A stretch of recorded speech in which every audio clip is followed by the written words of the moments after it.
Welcome to another wonderful Brenda Maxfield audiobook. We are excited to have you with us. Before we begin the story, please like and subscribe to our channel and share it with friends. This allows us to continue adding free, clean Amish romance audiobooks for you to enjoy. The following title is copyrighted by Brenda Maxfield, Amish romance author. Now, find a comfortable spot, relax, and enjoy the story. Thanksgiving in Hollybrook. Chapter 1. Enter into his gates with thanksgiving, and into his courts with praise. Be thankful unto him, and bless his name. Psalms 100 verse 4 KJV. Leora jolted upright in bed and looked about in confusion for a moment before her mind cleared. She wiped the sweat from her upper lip. Again. It had happened again. She threw off the heavy quilt and swung her legs over the bed, getting up quickly, her bare feet padding across the cold floor. She went to the window and pulled the white linen curtain aside, peering out onto the barren yard. The sky was clear, and the moon shone on the frozen ground, sending up sparkles of light. She blinked and realized she was crying. She squeezed her eyes shut and tried to shake it off, but it wouldn't shake off. She drew in a long, quivering breath. She still felt her husband's tender touch, still felt his embrace, his kisses. She fancied that she could even smell him. Smell his earthy scent mingling with the faint hint of shampoo and soap. She shuddered. 1 year. It had been one entire year since she'd lain in his arms. One long, lonely year. So, why did it seem like only yesterday? Like only minutes had passed since he... She put her arms around herself, pressing them against her stomach. After the dreams, she always felt nauseous. She had no idea why. It certainly didn't make any sense. But there it was. She turned from the window, and in the narrow stream of light falling across the floor, she made her way back to her bed. She pulled the quilt up to her chin and stayed very still. Sometimes, after a dream, she could fall back asleep. Other times, sleep wouldn't even tiptoe near her. Without waiting another minute, she knew which it was going to be that night. With a heavy sigh, she got back up and pulled on her robe. She went out to the kitchen and fumbled a bit before getting the lantern lit. The room sprang to life, and she put the kettle on. Sinking down onto a kitchen chair, she waited in the cold, echoing silence. When the kettle finally whistled, the piercing sound was welcome. Mostly, Leora was used to living alone, and mostly she didn't mind it. But right then, at that moment, it was as if she were the only person left on earth. The solitary human woman, eking out her existence alone and unaided. She made a soft snorting sound. "Don't be ridiculous," she scolded herself. "You're perfectly fine." She poured the hot water into the waiting mug and plopped a chamomile tea bag into it. She carried it to the front room and sat in the rocking chair, putting her hands around the almost too hot mug to absorb its warmth. She made no move to take a sip. She made no move at all, really. She simply sat there, staring at nothing, until the hot mug turned cold in her hands. Leora was nearly ready. All she had to do was put on her heavy winter cape and wrap a scarf around her neck. The Jeffreys would be expecting her soon, and she didn't like to be late. Not that she ever was, but still. She was fetching her woolen scarf from the washroom when she heard the buggy. Her ears pricked. Who would be coming to visit her that early? She hurried back to the front room to peer out the window. Martha, with her 2 children in tow. Leora threw open the front door and stepped out onto the porch to greet her best friend. "Martha? Oh, but you're a surprise this morning." I know, Martha said, climbing out of the buggy holding little Louisa. Ben, being all of 4 years old, clambered out by himself. "I was just leaving." Martha nodded. "I can see that. Where are you heading?" "Just some chores," Leora said vaguely, knowing she wasn't fooling Martha for a second. "Right." Martha walked around the buggy and climbed the steps. "Can't you spare a few minutes? I packed up the children to come see you. And what with all the boots and coats, that's no small task." Leora grinned. "Of course. Come in." They all went inside, and Leora went straight to the heating stove to chuck in another log. Martha peeled off her coat and the children's coats. They shed their boots right inside the door. Martha rarely stayed for only a few minutes, so Leora would be late to the Jeffreys that day, after all. Martha heaved a great groan and sat down, lowering Louisa to the floor. Leora quickly fetched the box of wooden toys she kept for just such occasions. She dumped them into the middle of the floor, and both children went right to them. "You were going to your job, ain't so?" Martha asked, giving Leora a frank look. Yeah, I don't understand what's so hush hush about it. You're not the only one in the district who works for the English. I know, and it's not hush hush. Then why don't you just come out and talk about it like everyone else? Why, indeed? But Leora didn't like her entire goings on laid out before the people. It had been bad enough after David died. Everyone poked their noses into every single detail of her life. What was she going to do now? How would she support herself? What? You mean Leora Fisher is moving off her farm? She's moving to the Yoder's old house? Renting it? That little thing? Goodness, but what is she thinking? Why didn't she just lease her land? It would have given her income. But what no one knew, what Leora didn't even know until David's last days, was that their farm was heavily mortgaged. David hadn't paid off anything. In truth, he'd taken out a second mortgage after their first year of dismal crops. So Leora hadn't any choice. She'd had to sell the farm to pay off the mortgages, and even that had barely done it.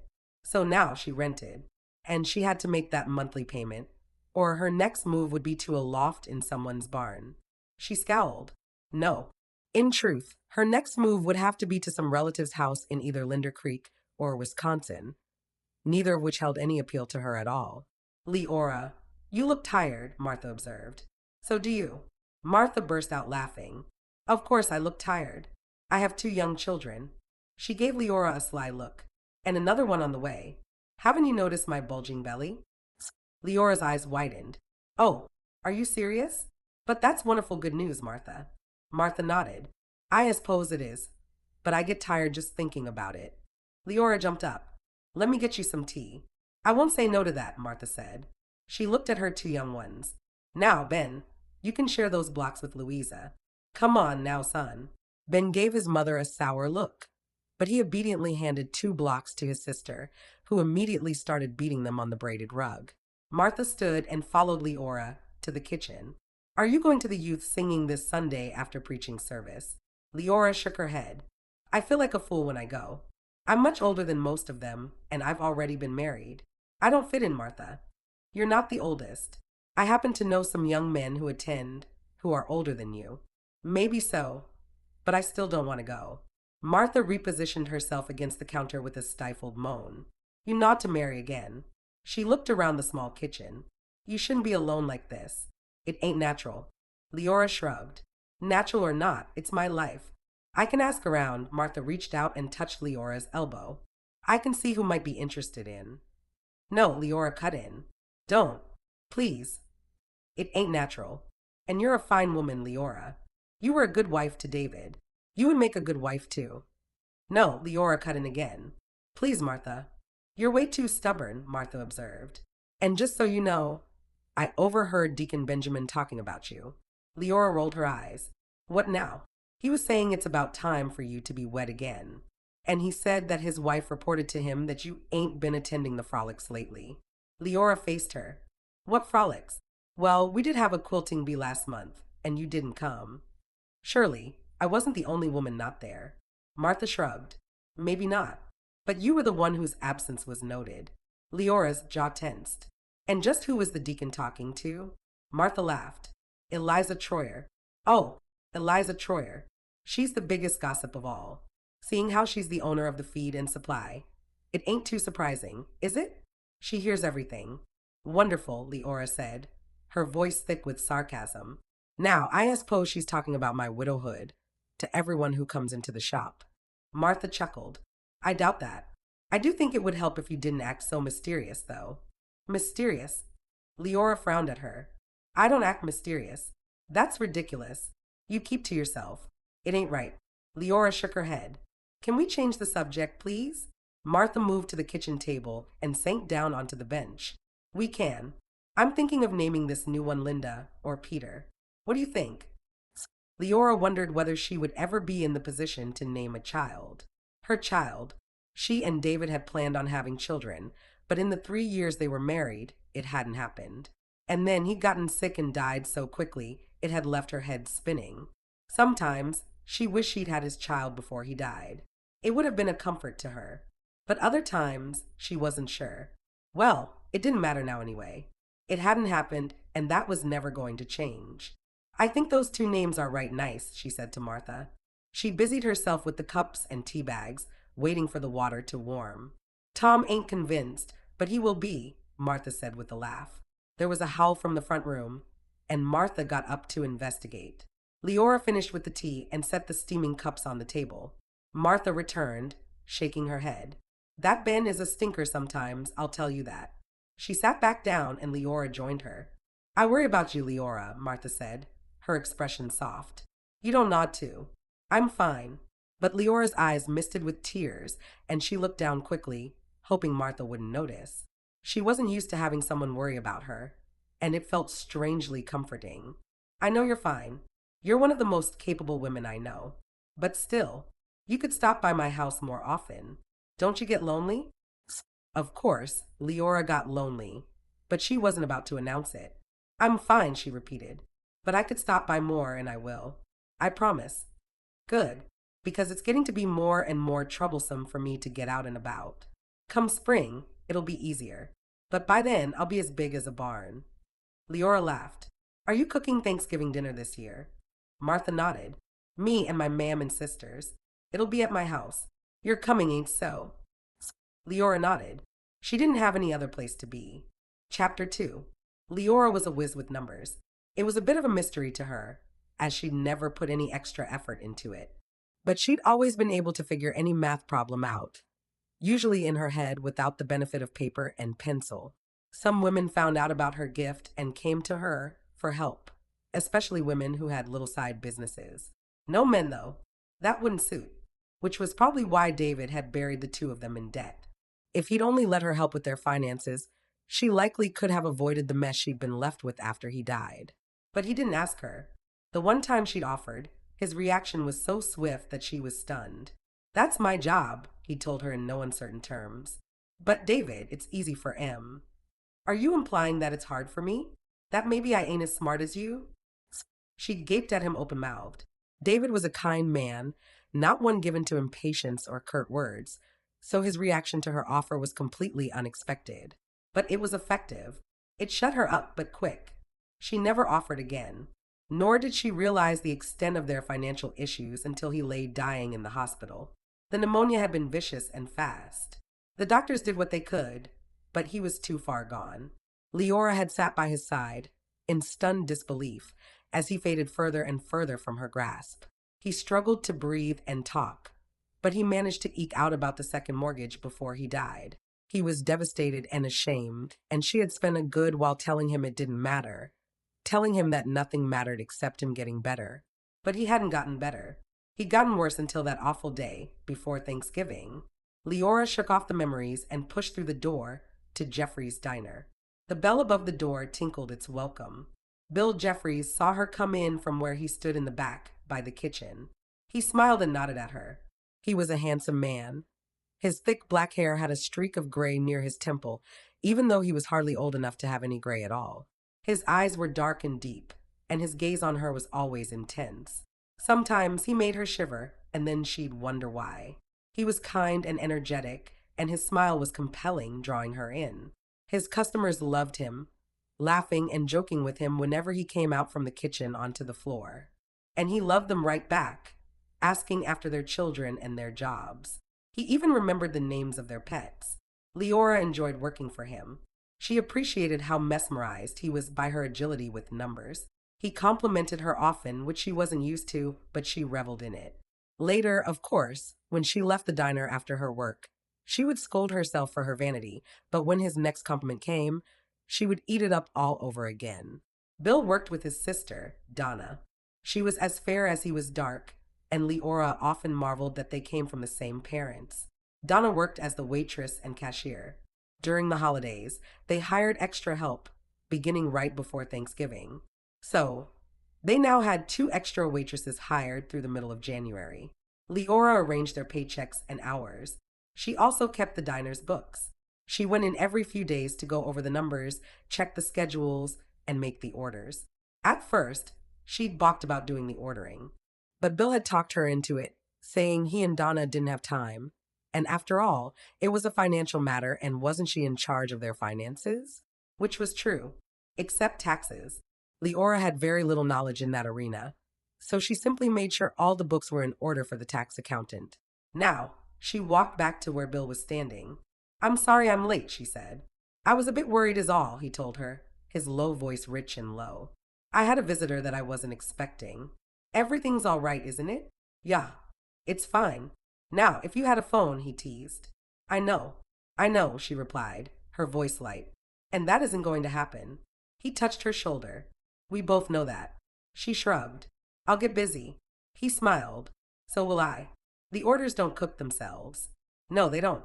I may need to hire a part-time cook over the next few weeks. Do we have the money for it? He was teasing again. Even though she kept the books, he knew full well what their bottom line was. He knew where every penny went, so of course, he knew they had the money. She pretended to consider it. I'm not sure you do.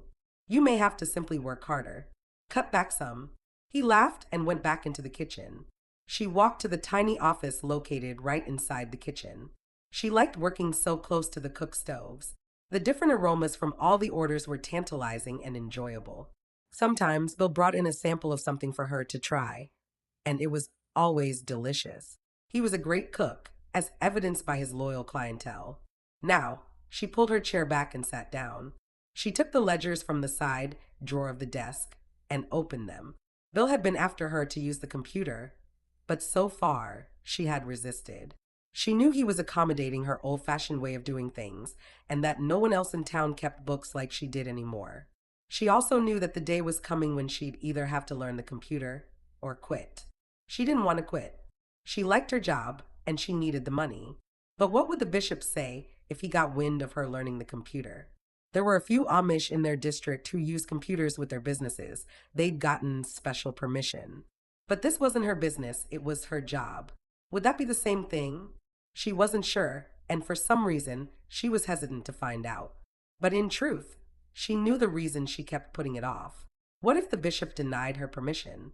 What if he told her to quit and find another job? Then she'd be forced to obey. She sighed. Martha was right. Her job had become like a secret, even though it wasn't. She needed to be more forthcoming with the people in her district. She needed to be more open, more communicative. But the plain truth was she didn't want to. Noah King helped load the 5 sacks of chicken feed into the back of his pony cart. Then he went back inside the feed and supplied to pay Eliza Troyer, who ran the cash register. She and her husband owned the store and practically lived there. He wondered when they were ever at their house. Did you get it loaded? Eliza asked him, smoothing her hands down her ample bosom. It's all loaded, he said. Can you add the cost to my account? She pulled a large ledger from below the register. Glad to. Thank you, Eliza. She narrowed her eyes. You courting anyone, Noah? He balked. Eliza was a persistent busybody, but this question was nervy even for her. She clucked her tongue. Oh, I know it ain't something we discussed freely, Noah. But if you aren't seeing somebody, I've got a lovely niece in Linder Creek who's courting age. He was still so stunned, he didn't know how to respond, but he did feel his cheeks go hot. She laughed. I see I've embarrassed you. Now listen to me, Noah King. Your ma'am ain't in these parts, I know. So, she ain't here to see to things. See to things? Since when did mothers interfere with the girls their sons were courting? So I don't mind stepping in. Eliza leaned forward. My niece will be coming soon for an extended visit. Her name's Doris, and she's a lovely girl. I am sure she is, Noah said, his face still hot. Truth was, he had no interest in Eliza Troyer's niece, even sight unseen. He was smitten with someone else. Someone lovely and kind, and right there in Hollybrook. His heart raced even at the thought of Leora Fisher. Not that she'd given him an ounce of encouragement. In fact, she had no idea how smitten he was. He needed to do something about that. But in truth, Leora could sometimes be a bit unapproachable. He put it down to shyness. Maybe. Also, Leora had already suffered plenty in her life. What with her husband dying so young, and her not having any kinfolk nearby to help her out, or even to keep her company. Maybe he should stop over at her house later that day, just to say hello and see how she was doing. The very thought made him sweat. Men didn't just stop by a widow's home without a good excuse, and he hardly had one.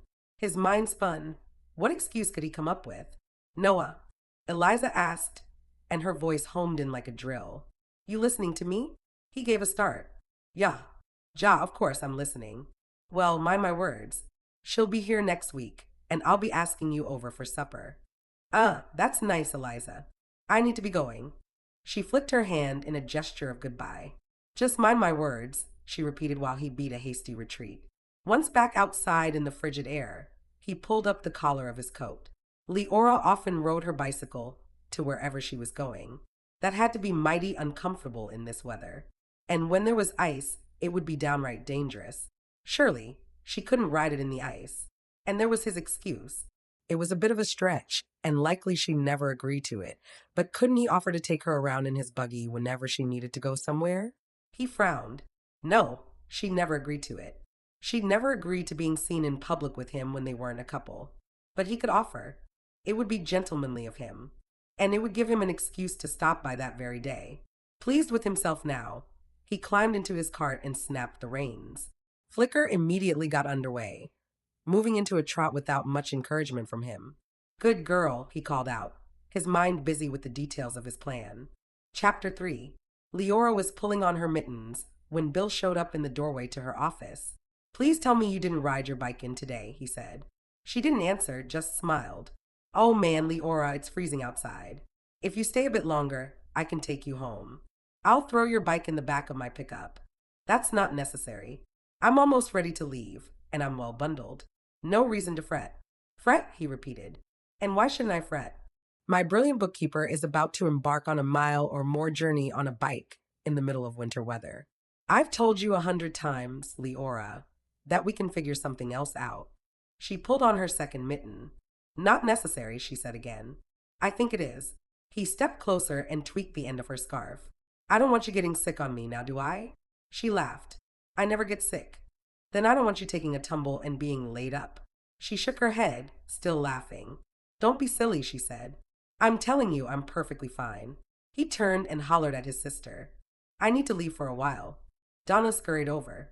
How's that possible? She asked, wiping her hands down her apron. Who'll cook? Can't you take over the griddle for an hour? The two girls can handle the floor. Donna gave him a dirty look. Bill, I can't cook like you. Sure, you can, he said. You've done it before. And I didn't like it. Leora stepped forward. There's no call for him to leave, she told Donna. I'll see you in 2 days. I'm taking you home, Bill insisted. He turned to his sister. Less than an hour, then. Donna groaned. Fine. But if you take longer than an hour, I'm closing the diner. He laughed.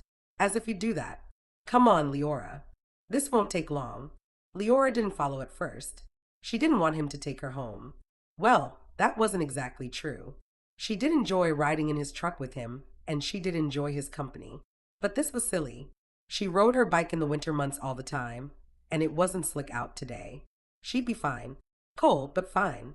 Leora, he said, and her name on his lips was so melodious, so earnest, that she weakened. Oh, go on, Donna said grumpily. You know he won't give up till he has his way. I'll be fine. You're sure? I'm sure. Now, hurry up so he can get back. Still reluctant, she followed Bill out the back door of the restaurant to where his truck was parked. You go ahead and get in, he told her. I'll run around to the front of the diner and grab your bike. Dutifully, Leora climbed into his truck and secured her seat belt. She sincerely hoped no one would see her riding in his truck. Not that it would have been expressly forbidden, but tongues would wag. And they'd wagged enough as far as she was concerned. In minutes, she watched him through the back window as he hoisted her bicycle into the bed of the truck. Then he ran around and climbed in, a whoosh of cold air following him inside. I'll get the heat on pronto, he said, starting the engine. He rubbed his hands together swiftly. It's freezing in here. It's fine, she said. You'd say that if it were 20 below. She giggled. No, I wouldn't. He put the truck in gear and backed out of the parking spot and into the back alley. From there, he pulled onto the main road. So, you heat with wood? She nodded. I have a wonderful good warming stove. And my house is small. Well, you've seen my house from the outside. I have. Do you chop the wood yourself? Sometimes. Usually, I have the neighbor boy do it for me. Good. She shook her head and smiled. Goodness, but you must think me helpless. I'm perfectly capable of chopping wood. In fact, I bet I can chop it better than you can. He laughed outright at that.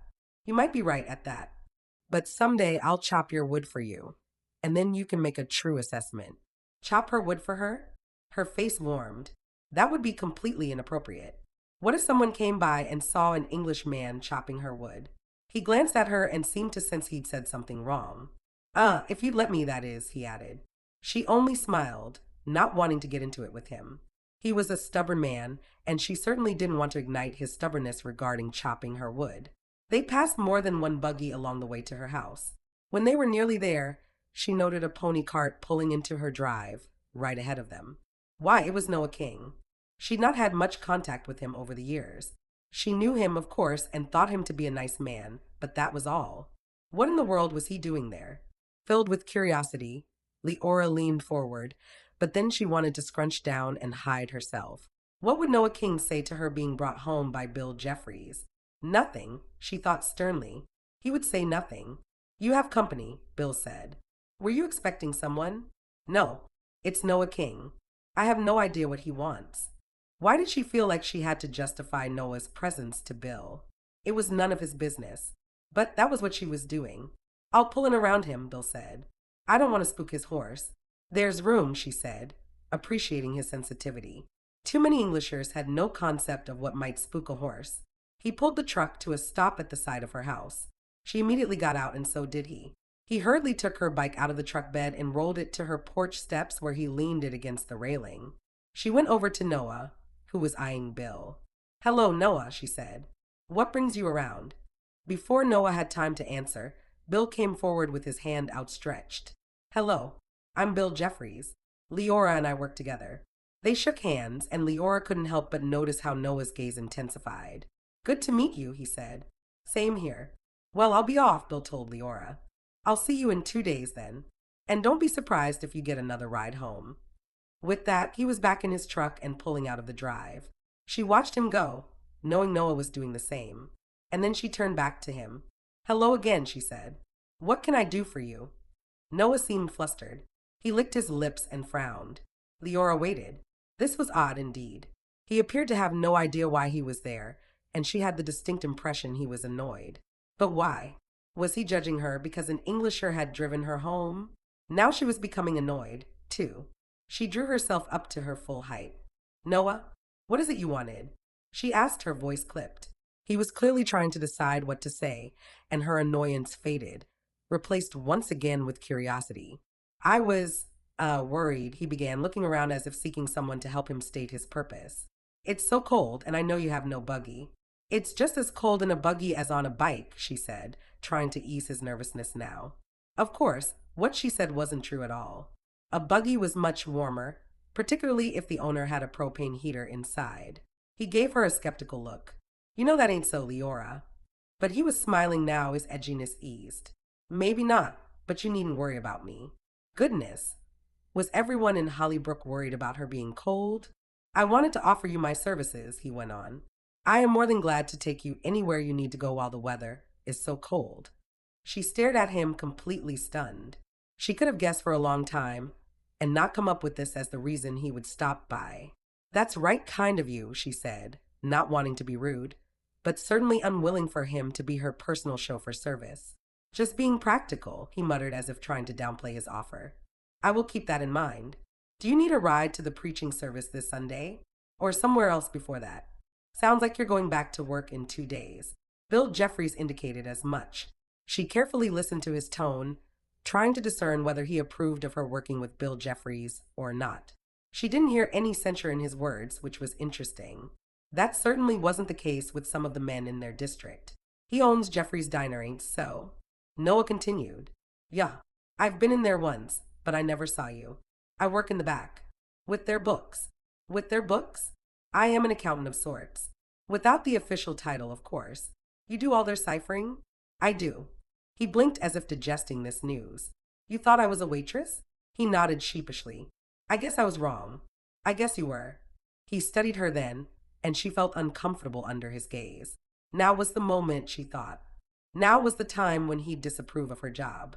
But he said nothing, only nodded. I suppose I better be getting along, he told her. You'll remember, won't you? I'm happy to take you wherever you need to go. Thank you, Noah. Like I said, it's right kind of you to offer. He tilted his head in a gesture of farewell and snapped the reins on his horse's rump. He rolled out of the drive, and Leora went inside, leaning against the back of her closed door. What was that really about? She wondered. He'd never shown any interest in her before. Chapter 4. Noah let out a sigh of frustration when he turned onto the main road. That had been a total disaster. He had seen the way she stared at him with unbridled curiosity. She wanted to know why he was suddenly interested in her goings about. And then the timing. Could it have been more awkward? That Jeffreys fellow was good looking. Was Leora smitten with him? The very thought twisted up his throat. The man was English. Surely. She wouldn't have fallen for an English fellow, would she? No. No. That couldn't be right. But Jeffrey sure had looked interested in her. Noah had seen the glimmer in his eyes, and he recognized it, for he feared he had the same look in his own eyes. And now that Jeffrey's fellow would know of his interest in Leora, would he step up his game? Oh, but this wasn't expected. He'd hoped to go over to Leora's place, offer her a kindness, paving the way for future encounters. He knew Leora's reputation in the district. She was standoffish, private, not eager to accept help. Since her husband died a year or so ago, she'd sold her farm, moved into that small rental house, and begun working in town. No one knew much about what she did, including him. But working with finances? That was hardly a woman's normal position, was it? Not in their district. It wasn't. Now that he thought about it, though he did remember some talk years earlier about how good Leora was with numbers. He hadn't paid the information much mind, however. But now, upon remembering, he supposed he shouldn't be surprised at her job. But did she have to work for the Jeffreys? Noah pulled the reins slightly to the right, turning down the road toward his own farm. If he was interested in Leora, and he was going to have to be more intent, more focused. Leora sure had looked pretty, standing there by her porch. Her cheeks had been flushed, and her blue eyes had been wide and luminous. He could have stood there for some time, just admiring her. But of course, he would never do that. It would be too forward, too bold. But would Bill Jeffreys do it? Gaze at her with obvious admiration. Noah grimaced, a sour taste filling his mouth. Leora sat at her kitchen table, looking through the window to the barren trees in her front yard. The yard wasn't large, but there were still a good number of trees, and their branches looked forlorn in the bitter weather. The wind was blowing, and the branches rustled slightly. She could almost hear them crackling in the cold. The morning had dawned with such low temperatures that she dreaded bicycling to the Raber's barn for preaching service. But if she didn't show up, the tongues would really fly. So she bundled up and was outside ready to mount her bicycle when Martha and her family pulled in with their buggy. "Get on in here," Martha called through the window. "You ain't riding that thing in this cold." Grateful, Leora scurried to do as she was bidden. "Thank you," she said to both Martha and Tom as she climbed in the back to sit by little Ben. "It is right cold this morning. Near to freezing," Martha noted. "We might be in for some snow today." Leora loved the snow, loved the way it fell to the ground in a soft hush, stilling every sound within miles. There was something achingly beautiful about a new snow coating the world in pure white. But it did cause problems. She had ridden her bicycle in the snow before. Once it had been plowed, but it wasn't fun.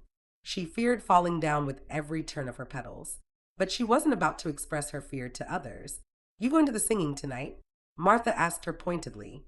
"We already talked about that earlier last week," Leora reminded her, but it did no good. "Because if you're going, I can ask someone to pick you up.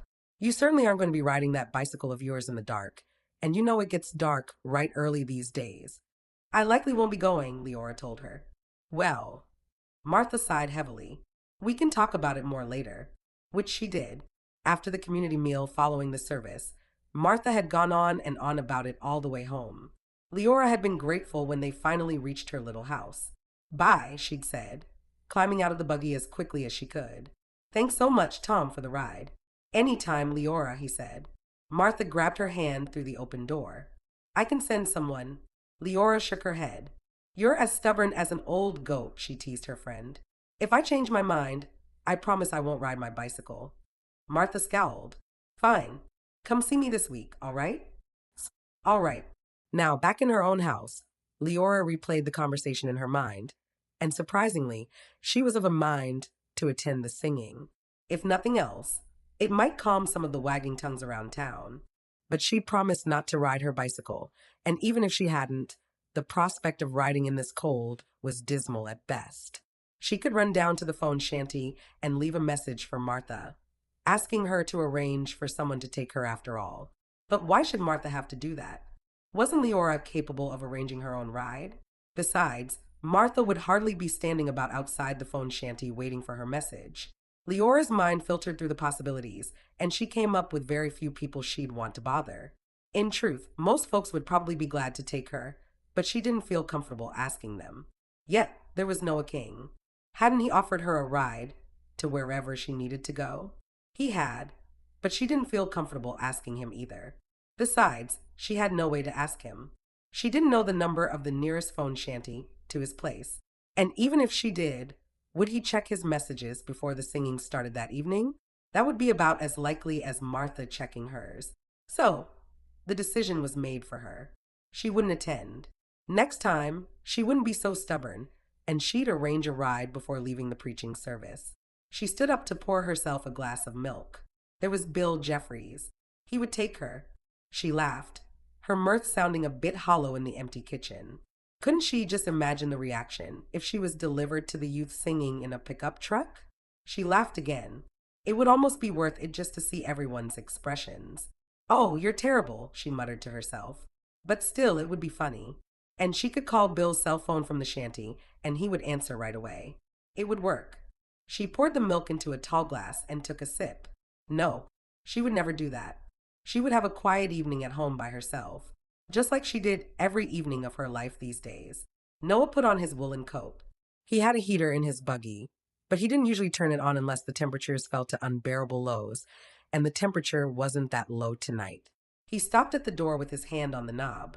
Would Leora be at the youth singing? He hoped so, although in truth he doubted it. She rarely attended. He knew because he'd been watching for her every other Sunday evening for months.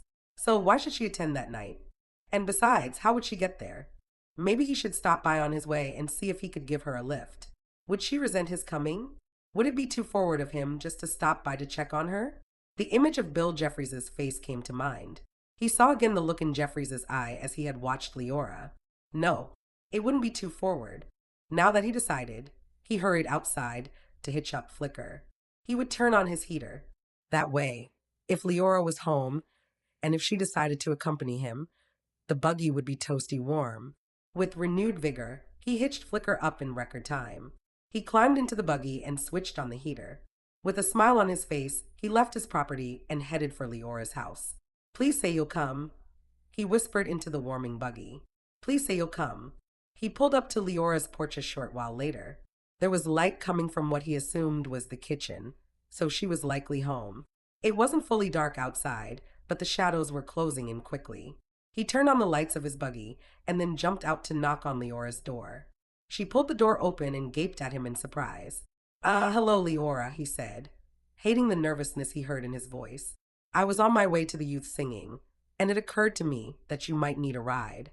The words rushed from his lips as if the faster he spoke, the better chance he had of her saying yes. She blinked at him and smiled. "I had thought of going," she admitted. "Do you have a ride?" "No, I don't." She took a step back. "Do you want to come in for a minute while I grab my cape and mittens?" He grinned. "Sure thing." He stepped inside, hardly believing his luck. He glanced around the house.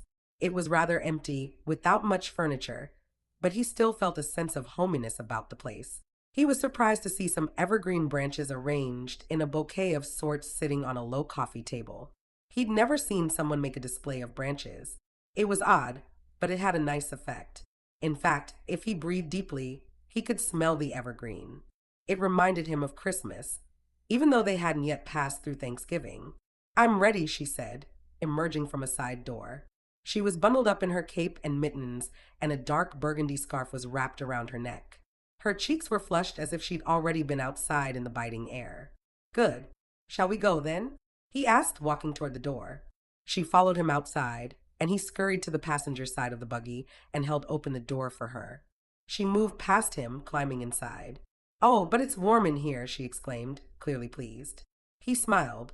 "Got the heater installed last winter." "It feels heavenly," she murmured.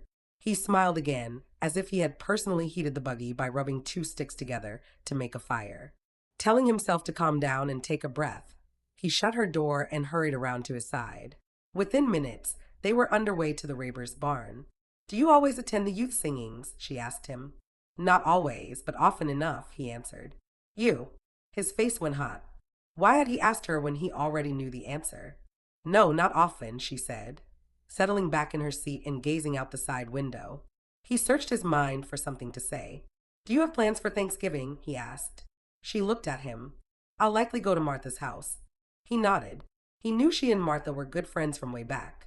That'll be nice, he said, then cringed. Could he not be a little more interesting? Yeah. She was quiet for a moment.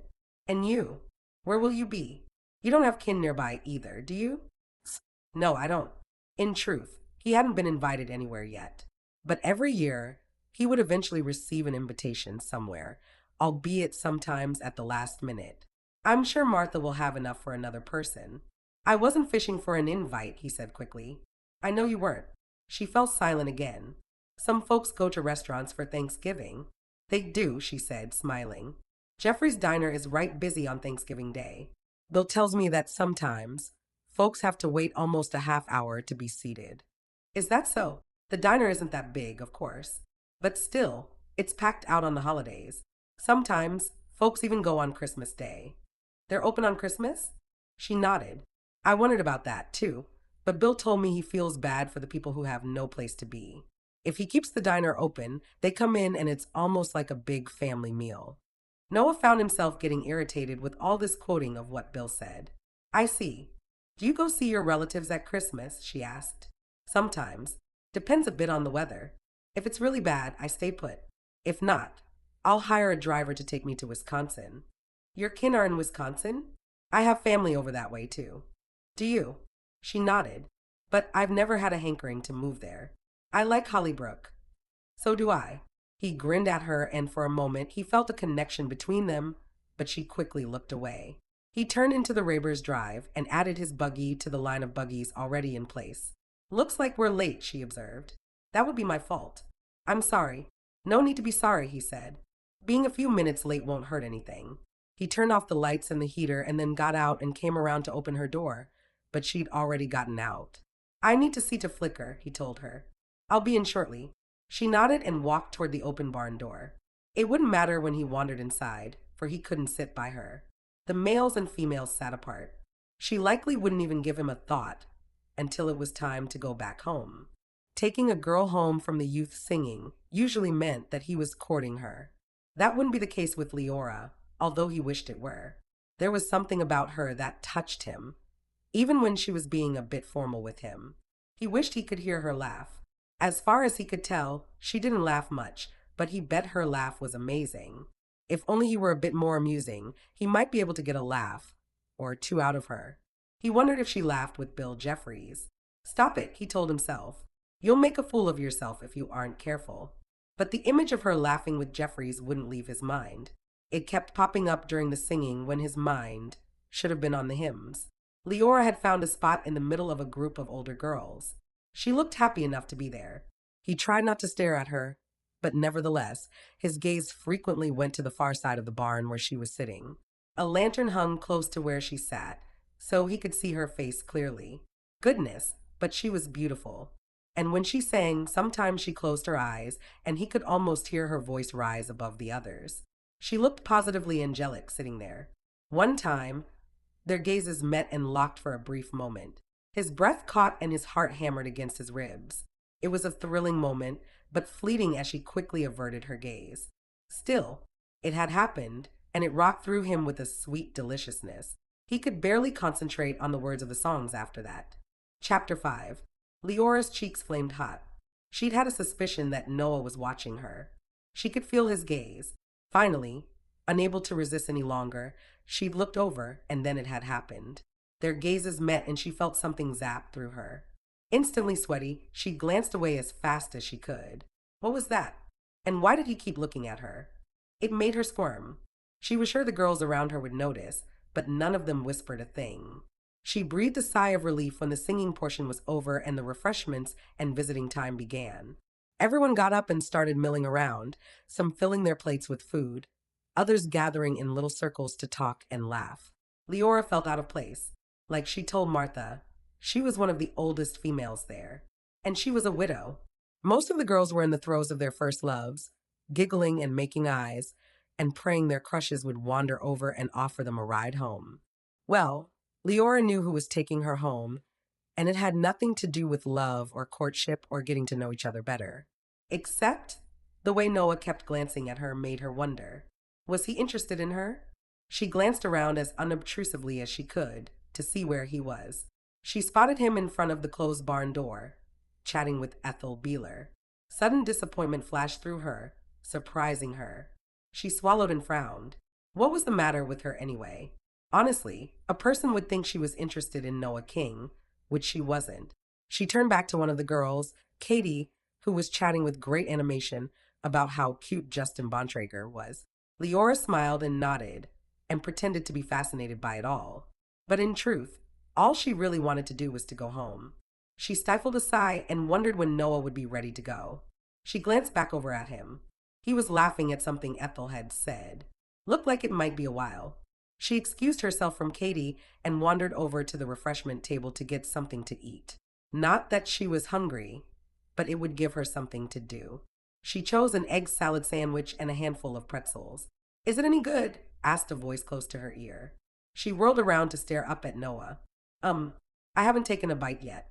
He chuckled. I see that now. What did you choose? The egg salad? She nodded, raising the half sandwich from her plate like she was toasting him. I think I'll have the same. He grabbed a plate and helped himself. He took a bite and nodded appreciatively.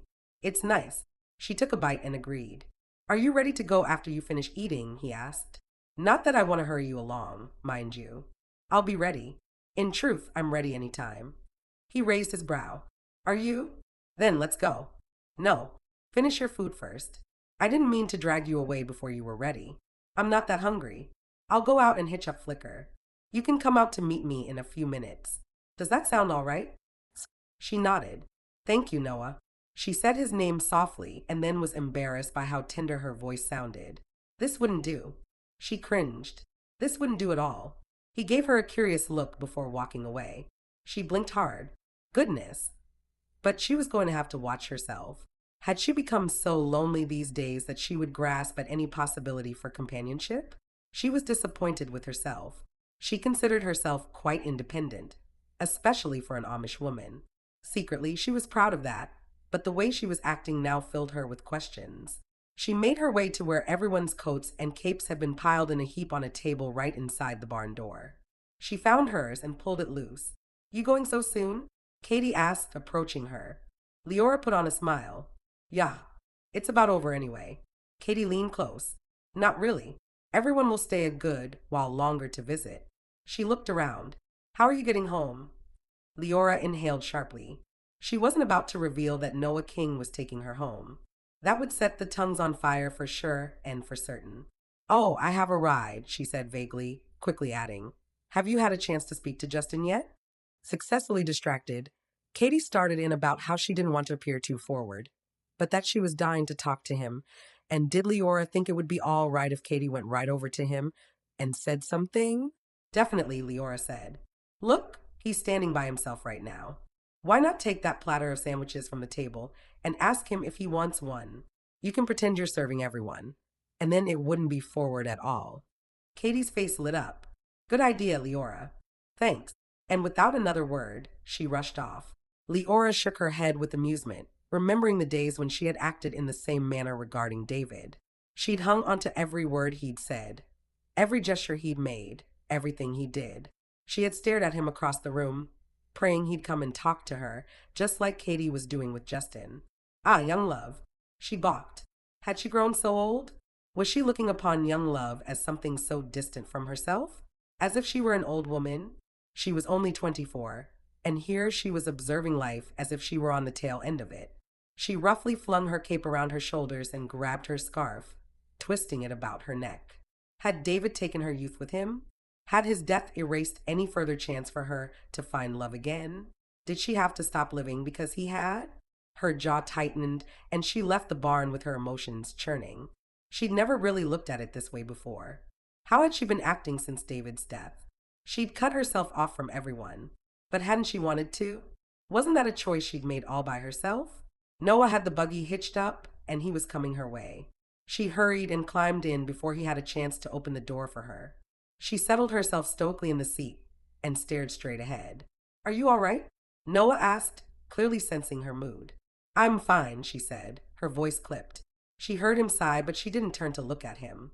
He drove the buggy at a steady clip toward her house. The heater was cranking out the heat, and she was nearly sweating by the time he rolled up to her porch. Here you are, Leora, he said. Thank you for letting me drive you home. At his words, her shoulders slumped. Honestly, she'd just gone from bad to worse. This nice man had gone out of his way to help her, and she had acted as thankful as a rock. She drew in a long breath and turned toward him. I'm sorry, Noah, she said. I've been terrible company. He searched her face. You don't have to be good company, he said. And then you must have realized how his words sounded, because she saw his face redden in the glow from the buggy lights.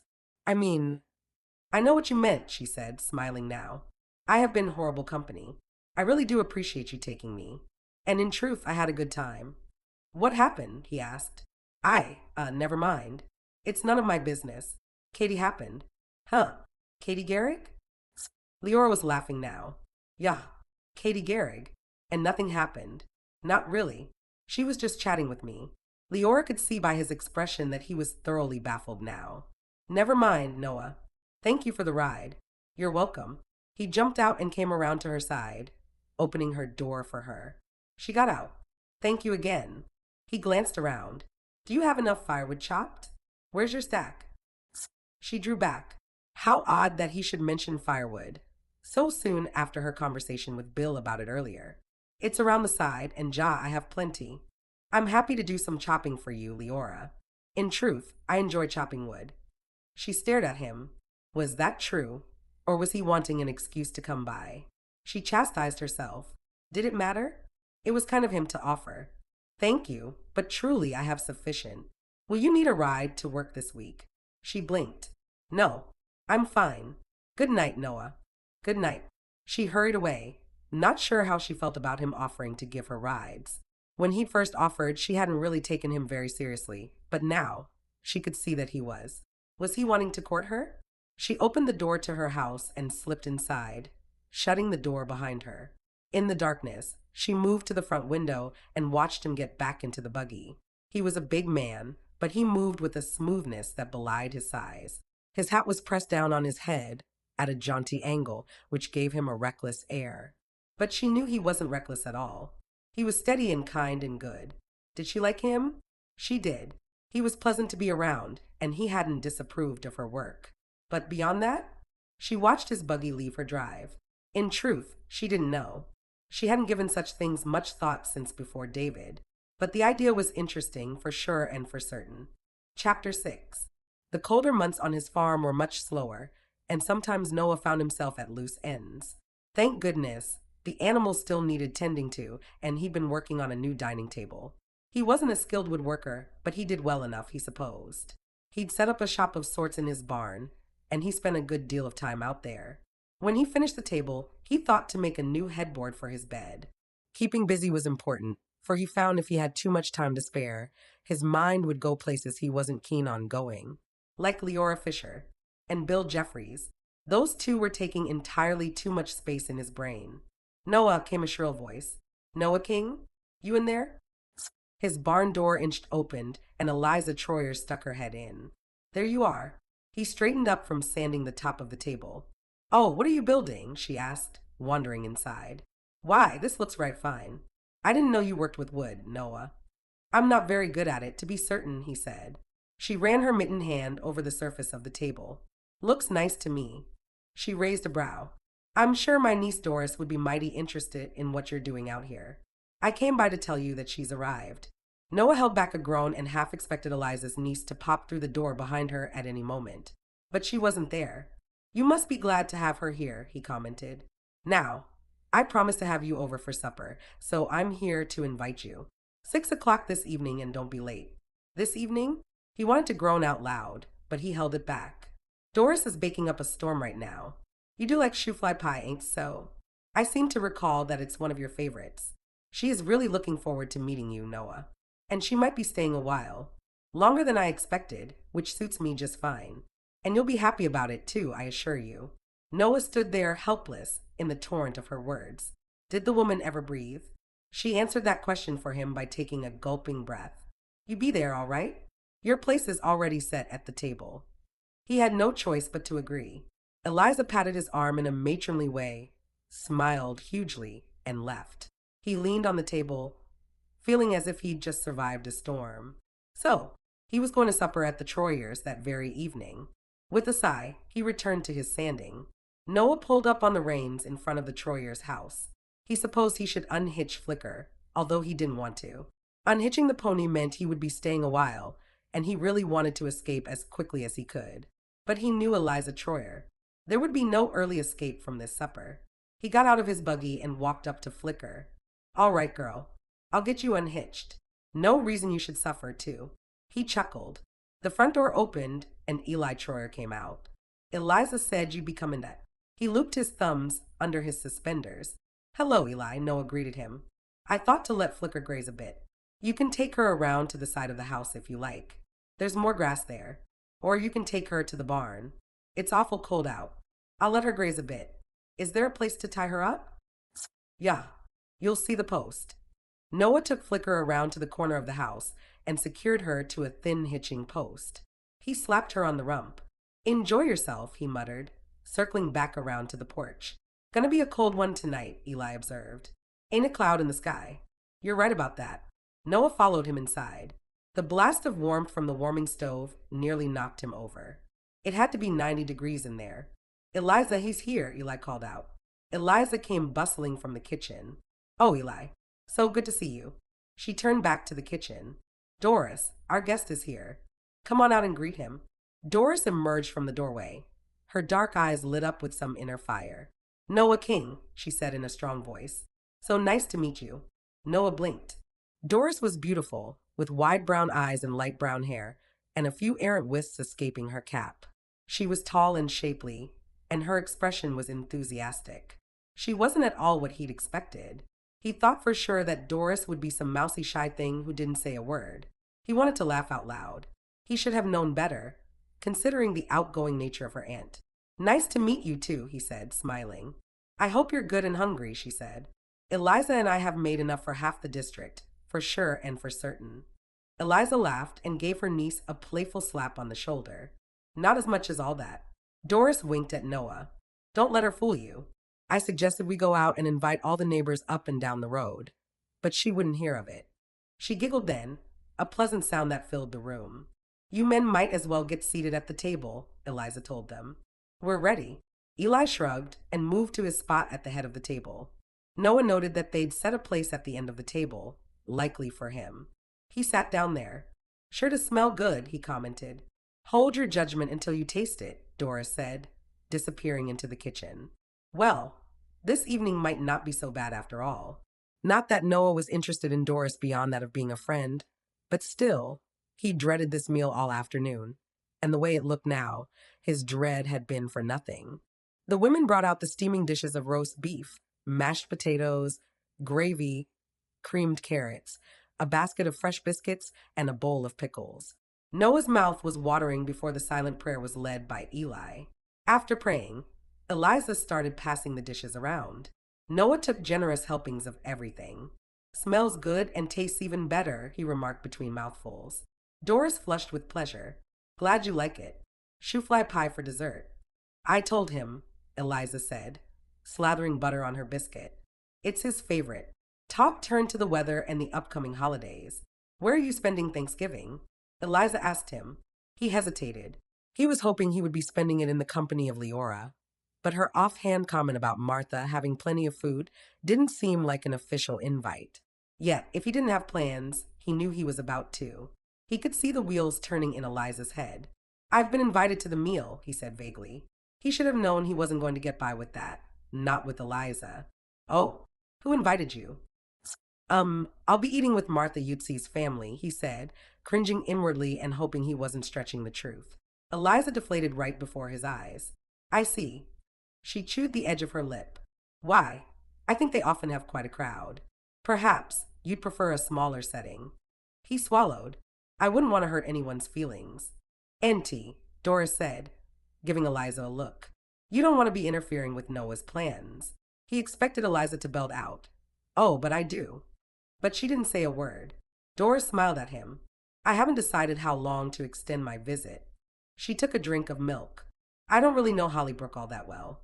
Oh, I've visited here from time to time, but I know there's a lot more here that I haven't seen. All three of them were staring at him, and he got the message. Well, I could take you around if you like. Show you the area. He maintained a pleasant expression, but he was annoyed. He was being manipulated, and he didn't like it. What a wonderful idea, Eliza gushed. Noah, you could stop by tomorrow afternoon if you like. She turned to Doris. You should see the lovely table Noah is making. Perhaps he'll take you by his place and show it to you. Noah kept his smile fixed. It wasn't that he didn't like Doris. She seemed nice enough, but that Eliza Troyer. Sometimes she meddled just a bit too much. Leave the boy alone, Eli muttered, but his comment was ignored by his wife. Doris, I think we're ready for your wonderful dessert, Eliza announced. With that, the women got up and cleared the table of everything but their glasses of milk and their forks. Within minutes, they were back with 2 pies and dessert plates. Doris gave Noah an enormous piece of pie. When they'd all been served, Noah took a bite. It was amazing, the best shoe-fly pie he'd ever tasted. Well, Eliza asked him. It's wonderful good, he said around his mouthful. Delicious. Eliza preened as if she'd made the pies. Doris smiled at him and began eating her own piece. After supper, they adjourned to the front room. Noah kept glancing out the window into the darkness. With how cold it was, he'd expected it to snow, but he supposed the clear skies weren't going to accommodate that. Still, he didn't want to stay too long. After an hour or so of general chatting, he stood. I need to be getting on home, he announced. Thank you for a wonderful meal. So soon? Eliza asked. Let the boy be, Eli said, standing also. I'll see you out. No, I need you in the kitchen, Eli, Eliza said, jumping up. What for? There's something funny with the faucet. She smiled at Noah. Nice to have you over. Doris, can you get the door for him? Eliza practically grabbed Eli and dragged him from the room. As soon as they were gone, Doris burst out laughing. My subtle auntie, she said. She means well. Noah smiled. I suppose she does. Doris moved toward the front door and he followed her. Now, Noah, I know you're coming for me tomorrow to show me the sights. She paused and laughed again. Of which I'm sure there are many. Goodness knows how many astounding sights there are in an Amish community. He looked at her, not sure if she was making fun of him or her aunt or Hollybrook.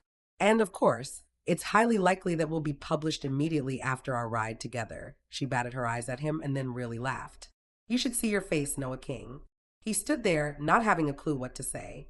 This girl was unlike anyone he'd ever met. He had no idea what to think of her. She leaned close. Don't fret. I know we're being set up. Truth is, I already have my eye on someone else. His brow rose.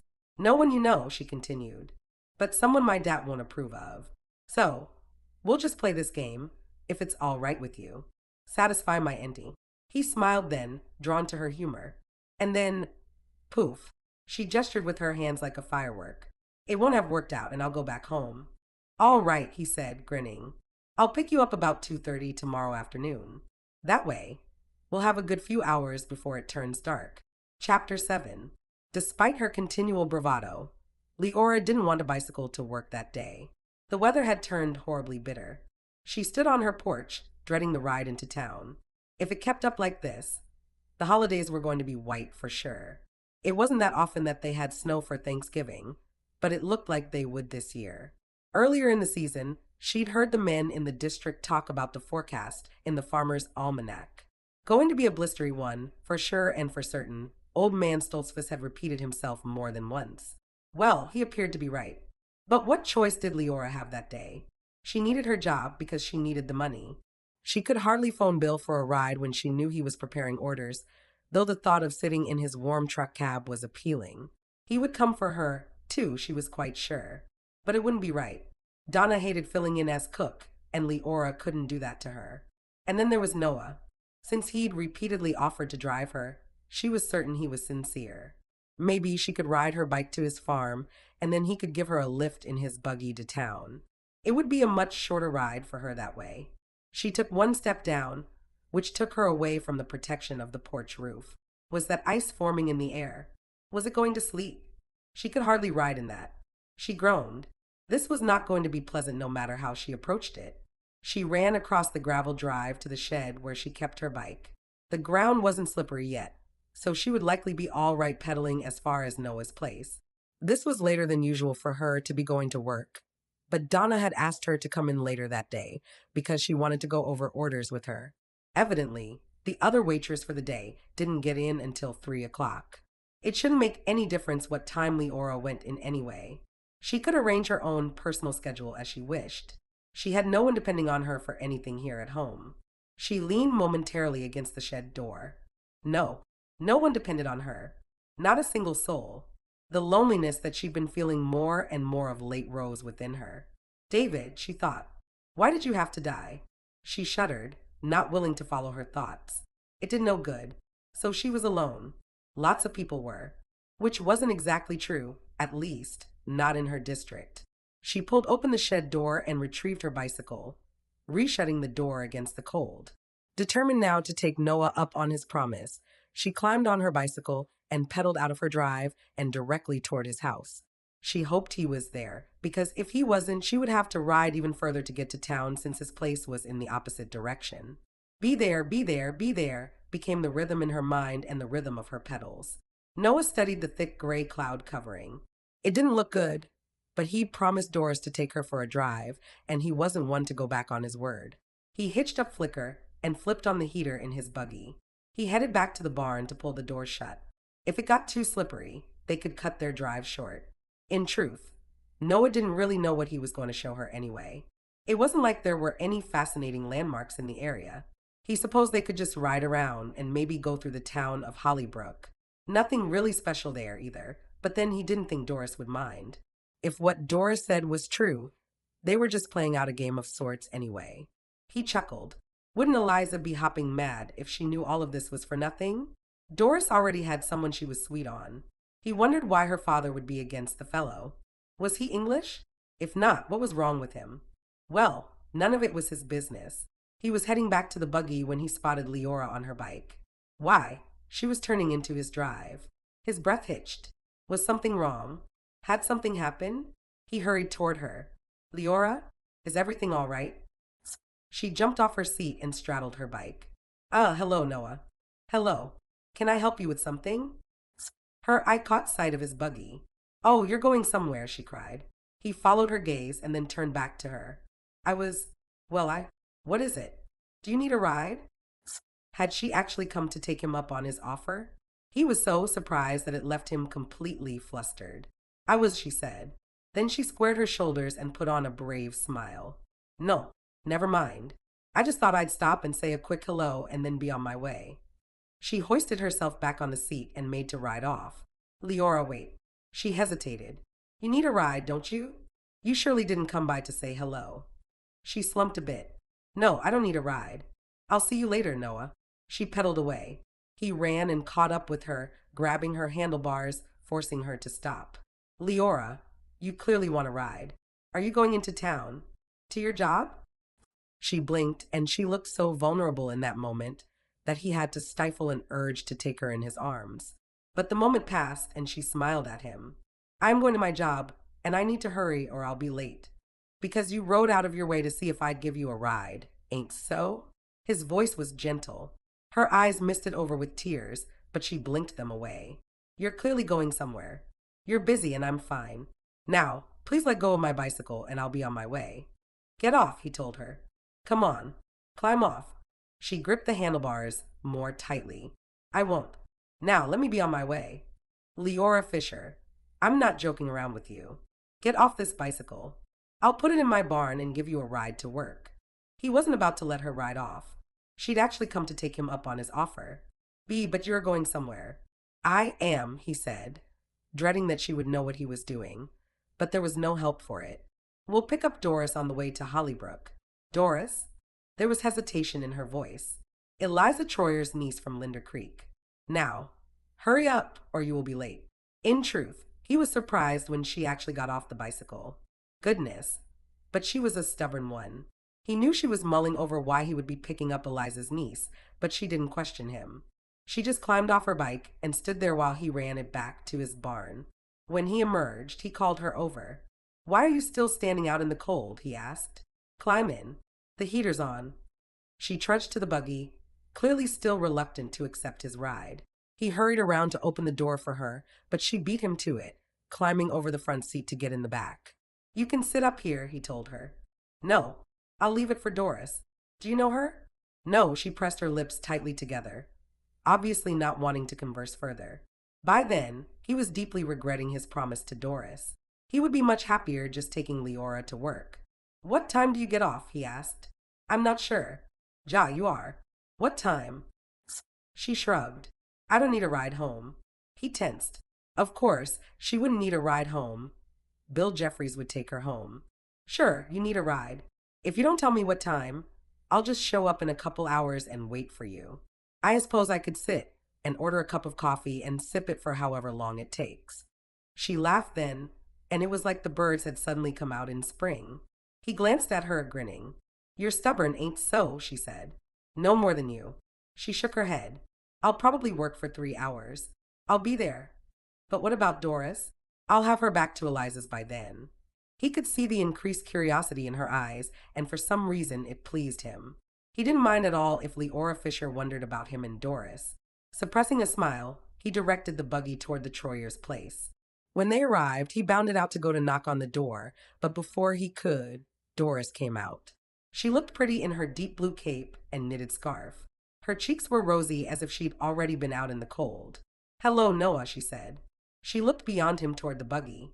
Do we have another person joining us?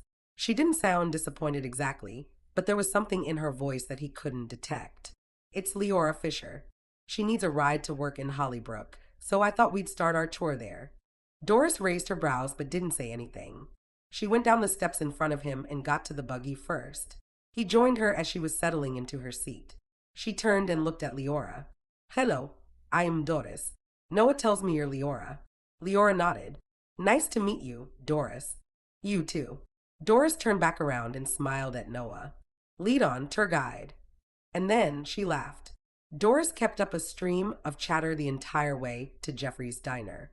Noah noted that Leora kept silent, only answering if she were asked something. He glanced back at her a time or two, trying to read her mood, but she wouldn't look at him. When they arrived at the diner, Doris got out to let Leora out. Noah got out, too, and followed Leora to the door of the diner. I'll be back in 3 hours, he said. No need, Leora answered. I'll find my own way home. She reached out to pull the door to the diner open, but he blocked her with his arm. I'll be here, he said, standing a bit taller. In truth, he was surprised at his insistence. He usually wasn't quite this forthright, but the very idea of her getting a ride with Bill Jeffreys made his throat burn. She looked up at him, her blue eyes snapping. We'll see, was all she said. He dropped his arm, and she disappeared into the diner. He went back to the buggy and got in. Said Doris. I'm thinking that Auntie Eliza got it all wrong. What do you mean? She told me you didn't have a girl, but I think she's mistaken. He felt his cheeks go warm. She's not my girl. Not yet, anyway. Oh, but I think she is. Doris hit him on the arm with the back of her hand. She seems nice. He cocked a brow. And awful quiet. Doris laughed. Course, I suppose I didn't give her much of a chance to speak. He chuckled. No, you didn't. She smiled. I like to talk. She peered out the side window. Hollybrook looks nice enough. You live here your whole life? Yeah. I've lived in Linder Creek my whole life. In truth, I wouldn't mind trying something new. And your beau? Is he in Linder Creek? A shadow passed over her face, but it cleared quickly. My beau. She licked her lips. I guess so. He frowned. You guess so? What does that mean? He's, detained elsewhere right now. Detained? This was getting interesting. Noah couldn't imagine how a man might be detained. He'll be back in a month or so, she said, folding her hands on her lap. Where is he? She cleared her throat. He's in prison. Noah jerked up on the reins, and poor Flicker came to a jolting stop. What? You heard me full well, she said crisply. He hesitated. Guess that's why your dad wouldn't approve. She nodded and tears came to her eyes. I am sorry. It ain't my business, but why is he in prison? She sighed. He made a stupid decision. Noah waited. She sighed again. Fine. He borrowed an English friend's car. Borrowed. She sighed. He took it without permission. He was going to bring it back. Trouble was, the so-called friend didn't see it that way. But his record was clean, and the judge was merciful, so he didn't get a long sentence. Noah had never known anyone who'd been to prison. He couldn't imagine having a beau in prison. What in the world would that be like? And why had the fellow done such a dumb thing in the first place? Well, he likely had some kind of reason. Doris was watching him. I can't believe it, she murmured. Can't believe what? I expected to see you get all judgy when I told you. Most folks do. In fact, most folks are scandalized. Everyone in my district would be, that's for sure and for certain. I get weary of it. My ma'am is the worst of all. She simply can't accept the fact that I still love Jordan and am waiting for him. I see. And your dad doesn't know you love him? You said he wouldn't approve. He might suspect it. My ma'am is too afraid to tell him. Besides, she thinks my feelings will disappear. Go away. Like they'd never been there at all. Thus, her shipping me to Auntie Eliza's house. You know, in an effort to see me rid of Jordan, and to foist me onto you. She gave a sardonic laugh. Sorry about that. No need to be sorry. But he did feel sorry for her. He knew what it was to love someone and not have them. When he gets out, what then? I assume he'll come back to Linder Creek. His folks will take him in. And then I hope he'll start courting me, official-like, you know? I'm sure he will. Noah snapped the reins and they got underway again. You're not asking for all the details. He laughed. I am wondering, though. But I figure if you want to tell me, you will. He looked at her and smiled. It's not like you don't enjoy talking. She burst into laughter at that comment. You're right on that. Truth is, I don't know what he was thinking that night. I don't even know all the details. My folks prohibited me from speaking with him after he was arrested, even not knowing at the time how I felt about him. So, I only heard snippets of information. None of it made much sense. But I know Jordan. He had to have had a good reason for what he did. I'll find out soon. You've been writing to him? As much as I can. My ma'am is keeping a tight leash on me. Have you written since you got here? She grinned. Yeah, but he doesn't dare send me mail here. And he would have a heart attack. Noah laughed, turning the buggy down a side road. That she would, he agreed. Chapter 8. Leora hung up her cape and took off her mittens and scarf. She sat down at her work desk and methodically removed her ledger from the top drawer. She sat stiffly and stared at the pages. Why was she so annoyed? She'd gotten a ride and in a warm buggy. Noah had been nothing but nice, and so had that Doris girl. Leora hadn't needed to ride to town in the freezing cold, worrying about sliding if sleep began to fall. She'd been safely delivered with the promise of a ride home. So what was her problem? Because her annoyance seemed to be growing by the minute. She ground her teeth. She was acting the fool. And how ungrateful could a person be? Thank you. Thank you. Thank you, she muttered to herself, trying to switch her mood. For what? Came a voice from the door. She looked up. Bill stood there, wiping his hands on his white apron and grinning at her. Have I done something nice and I don't know it? Her face burned with embarrassment. No, she said. I was just thinking of something. Well, if you have unclaimed gratitude, I'll take it. She shook her head, already feeling better. Bill's smile and humor were always a good idea. You didn't ride your bike, did you? No, I got a ride. He straightened. With Noah? Did he bring you? She knew her cheeks were flushed, although why she should be flustered in front of him, she couldn't fathom. Yeah, he did. Oh, Doris was with us, she blurted. He raised a brow. Doris? Yeah. Noah was taking her for a drive. Bill looked highly pleased with this bit of information. He stepped inside her office. So, you'll need a ride home then?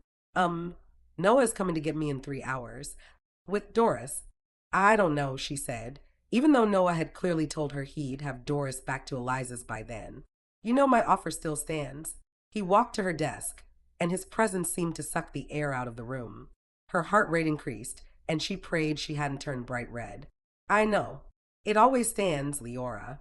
He traced his finger along the edge of her desk. Thank you, she said, now completely flustered. She swallowed hard and stared at the ledger page. I should get to work. Of course, he said. I know Donna wanted to work with you sometime today. I think her help is coming in at 3. Does Donna know you're here? Leora looked up at him. She saw me come in. All right, then. I better get to work, too. He gave her a beaming smile and left her office. Alone, she drew in a huge breath. This was an odd day. Very, very odd. She shivered and then, with great intent, focused on the work before her. Donna stood and scooted back the chair she'd brought into Leora's office. I think that does it for this order, Leora, she said. Thanks for coming in today. Of course, Leora answered. I'll get these orders out before I leave. Donna checked her watch. Don't work too late. Do you have a ride home? Noah King is supposed to be coming to get me. Noah King? I think I know who he is. Does he have brown hair and really dark brown eyes? About so tall? She gestured with her hand. And he often wears a dark green shirt? Donna could have been describing half the guys in her district. But then she said, and the most beautiful smile I've ever seen in my life? Yeah, that's him, Leora agreed. So she wasn't the only one who noticed how Noah's smile seemed to encompass his entire face, or how even and white his teeth were, or how his eyes crinkled with mirth when he did smile. In truth, Noah's smile was one of the nicest things about him. Is he your beau? Donna asked. What? Ooh, no. Of course not, she finished, wondering why in the world she was stammering so. She was a widow. She didn't have a beau. I see. Has Bill met him? Just the other day. Donna nodded and then put on a smile. Well, you've been here for almost 3 hours. Why not have Noah come on in and have a cup of hot chocolate before he takes you home? Leora swallowed, not wanting to invite Noah in at all. At that point, all she wanted to do was go home, but she could hardly be rude. Not when Donna was always so kind to her. I'll ask him to, she said. Good. I'd like to formally meet him, Donna said. And with that, she left Leora's office. Leora sank back into her chair. If Noah came in, then Bill would come out, and they would have another awkward exchange. She groaned. If only she had enough money to buy a buggy and keep a horse of her own. But she'd been forced to sell both after David died, just like she'd been forced to sell off so many things they'd owned. Well, there was nothing for it now. Maybe in time, she could find more work and save up her money. She could buy a pony cart first. They were less expensive. Less protection in the cold, too, but safer than bicycling in this weather. She stared at the phone sitting on her desk. Even after all these months, it was still odd to make frequent calls, but this was business, so it was allowed. She picked up the phone and dialed one of the diner's suppliers, the list of items needed in her hand. A half hour later, Donna came to her doorway. He's here, Leora. Okay, Leora said. She'd already put everything away and was ready to go. But she didn't put on her cape. She hurried through the restaurant and outside. She could see that Noah was indeed alone, and she felt relief spread through her. She went to his window. You aren't ready? Shall I wait out here? He asked. Donna Jeffreys wants you to come in for a cup of hot chocolate. Do you have time? He answered right away. Sure. Let me secure a flicker. Go on back in, Leora. You'll catch your death out here. She was already shivering, so she did as she was bidden. A minute later, he came inside to the tinkling of the bell. Donna came right up to them. Donna, as you know, this is my friend Noah King. Noah, this is Donna Jeffreys, Leora introduced them. Noah inclined his head. Nice to meet you formally, Donna. I've seen you before when I've come in. Yes, I recognize you, too. Nice to meet you. Sit right over here. I'll bring you the hot chocolate right away. She looked at Noah. Are you hungry? Would you like something else? No, Noah said. Hot chocolate sounds right nice about now. Noah sat across the booth from Leora. Nice person, he said, watching Donna head for the kitchen. Yeah, she's real nice. He folded his hands on the table, and she could see the calluses on the sides of his fingers. How was work? He asked. Fine. His eyes were studying her, and she felt uncomfortable. She searched her mind for something to say, but before she could think of anything, Bill was walking toward them. Noah King, we meet again, he said, his hand outstretched. They shook hands, and then Bill turned to her. When are you coming in again, Leora? I need to follow up on some orders tomorrow, so I'll be here in the morning for a couple hours. I'll be picking you up. Will 9 o'clock work? Inwardly, she sighed. Why was he doing this? It was like he was challenging Noah somehow, and she didn't like it. Not necessary, she said. I have a ride. Both men stared at her. She did her best not to squirm under their scrutiny. In truth, the only ride she had was her bicycle. But she wasn't going to admit that. You do? Noah asked first. He do. Now, I don't want to talk about it any further. Is the hot chocolate ready? She asked Bill. He blinked, and she saw the surprise on his face. She wasn't usually curt, and she could see he was annoyed. I'll go check, he said, and despite the look on his face, his voice was gracious. Thank you, she murmured. When he left, she avoided Noah's gaze. She knew he was looking at her, she could feel it. She licked her lips and then turned back to him. How was Doris's tour? Did she like Hollybrook? She wondered just how chummy they'd gotten on the drive, but she could hardly ask that. It was good. She liked the town well enough. How long is she staying? I don't know for sure. Likely through Thanksgiving at least.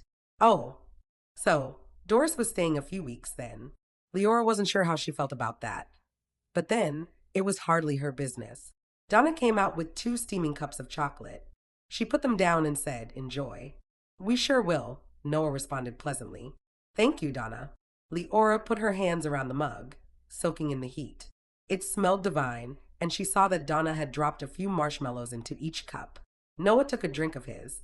"Oh, it's hot." "Be careful," he said. She took a tiny sip of hers. It was hot, but it felt good on her throat, sending warmth through her. She took another sip. Noah looked around the diner. "It's quite busy in here." "It usually is," Leora said, happy to have something to talk about. "The weekends are even busier. Sometimes people have to wait for a table. They've owned this place for a long time. Ain't so?" "I'm not sure exactly how long, but over 5 years, I think." Noah took another drink of his chocolate. "I'm glad it's doing well. It seems like some businesses just get started in town, and they're closed again just as quick-like. Like that home decorating place? I forget what it was called. Divine Rooms." She smiled. "Yeah, that was it. I don't think they were open more than 4 or 5 months." "You're right on that." "A dream that died," she murmured, bending over her cup and letting the steam rise to her face. "What?" "I just said a dream that died." He nodded, looking pensive. "That's always sad." "Yes, it was." She thought of the dreams that had died with David. Her eyes burned, and she blinked rapidly, not wanting Noah to see the tears in her eyes. But it was too late. He reached across the table and put his hand over hers for no more than a second or two. "I'm sorry about your dreams, Leora," he said softly. Her throat tightened, and for a moment she feared she might burst into tears right there in the middle of the diner. She cleared her throat and shook her head. "It's over now. But thank you. I was right sorry when I heard the news about your husband." His dark brown eyes were steady on hers. "I wish I could have done something to help you." Her forehead creased. She hadn't even been aware of him when it had happened. The people came and went in a blur at her farm. She'd only really noticed Martha. Martha had stayed with her day and night during those days of the viewing and the funeral. Martha had handled so many things. Had Noah King even come to David's funeral? She had no idea. More than likely he had, though.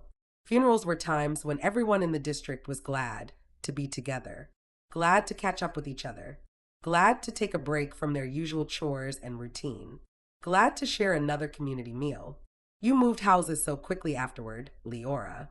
"I was worried." Her frown deepened. "You were?" She asked, stunned. His face turned red and he coughed. "All of us were." "Worried?" She didn't think that was the right term. She didn't feel their worry. She felt their censure when she sold the farm so quickly. She felt their curiosity. She'd been the main topic of talk for quite some time afterward. "Thank you," was all she said now. They drank the rest of their hot chocolate in silence. It wasn't awkward, and Leora began to relax. The chocolate tasted good, and she thought that she should really make hot chocolate for herself more often at home. Sometimes she got tired of tea. When she finished her cup, she pushed it gently away. "You ready?" he asked. She nodded, and they both stood. "Let me go pay for this." "You don't have to." "I'm sure Donna doesn't expect it. Still, I need to offer." She watched him cross the diner and speak with Donna, who was busy at the register. Noah is a good man, she thought again. She wondered if he would be seeing Doris again. Doris certainly had seemed an amusing person to be around. Did he like her? Did he like amusing people? Leora didn't feel very amusing these days. She blanched. What was she doing? Trying to discern whether Noah liked her or not. Her cheeks went hot and she turned aside, staring out the large window into the cold outdoors. She saw Noah's buggy, saw a flicker paw the ground, saw the billows of steam coming from the horse's nostrils. "You were right," Noah said from behind her. "She wouldn't let me pay." Leora bundled up quickly, and together, they left the diner. She was almost certain Bill was watching them from the kitchen, but she didn't turn to check. The frigid air affronted them the minute they stepped outside. "Oh, it'll be cold tonight," Noah said, rubbing his hands together and looking to the sky. He opened her door for her and she climbed in. He got in on his side and flipped the switch on his heater. "I should have had this warming up," he told her apologetically. "It's fine," she said, smiling. "In truth, I still marvel at these heaters. Goodness, but they make a difference." "That is true," he agreed.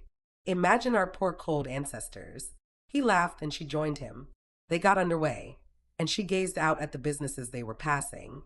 Some of them had window displays for Thanksgiving, full of cornucopias, pumpkins and squash and pilgrims. Other stores seemed to have skipped Thanksgiving entirely and already had Christmas decorations up. "Leora." She turned to him. "Yeah, I'll pick you up tomorrow morning about 8:30. Will that suit?" She tensed, staring at him. He'd seen through her earlier claim. He knew she didn't really have a ride. He knew she'd been referring to her bicycle. "How? How did you? How did I know you didn't have a ride?" He cut in. "Because I'm beginning to know you, Leora." His words filled the buggy with a sense of intimacy that flustered her.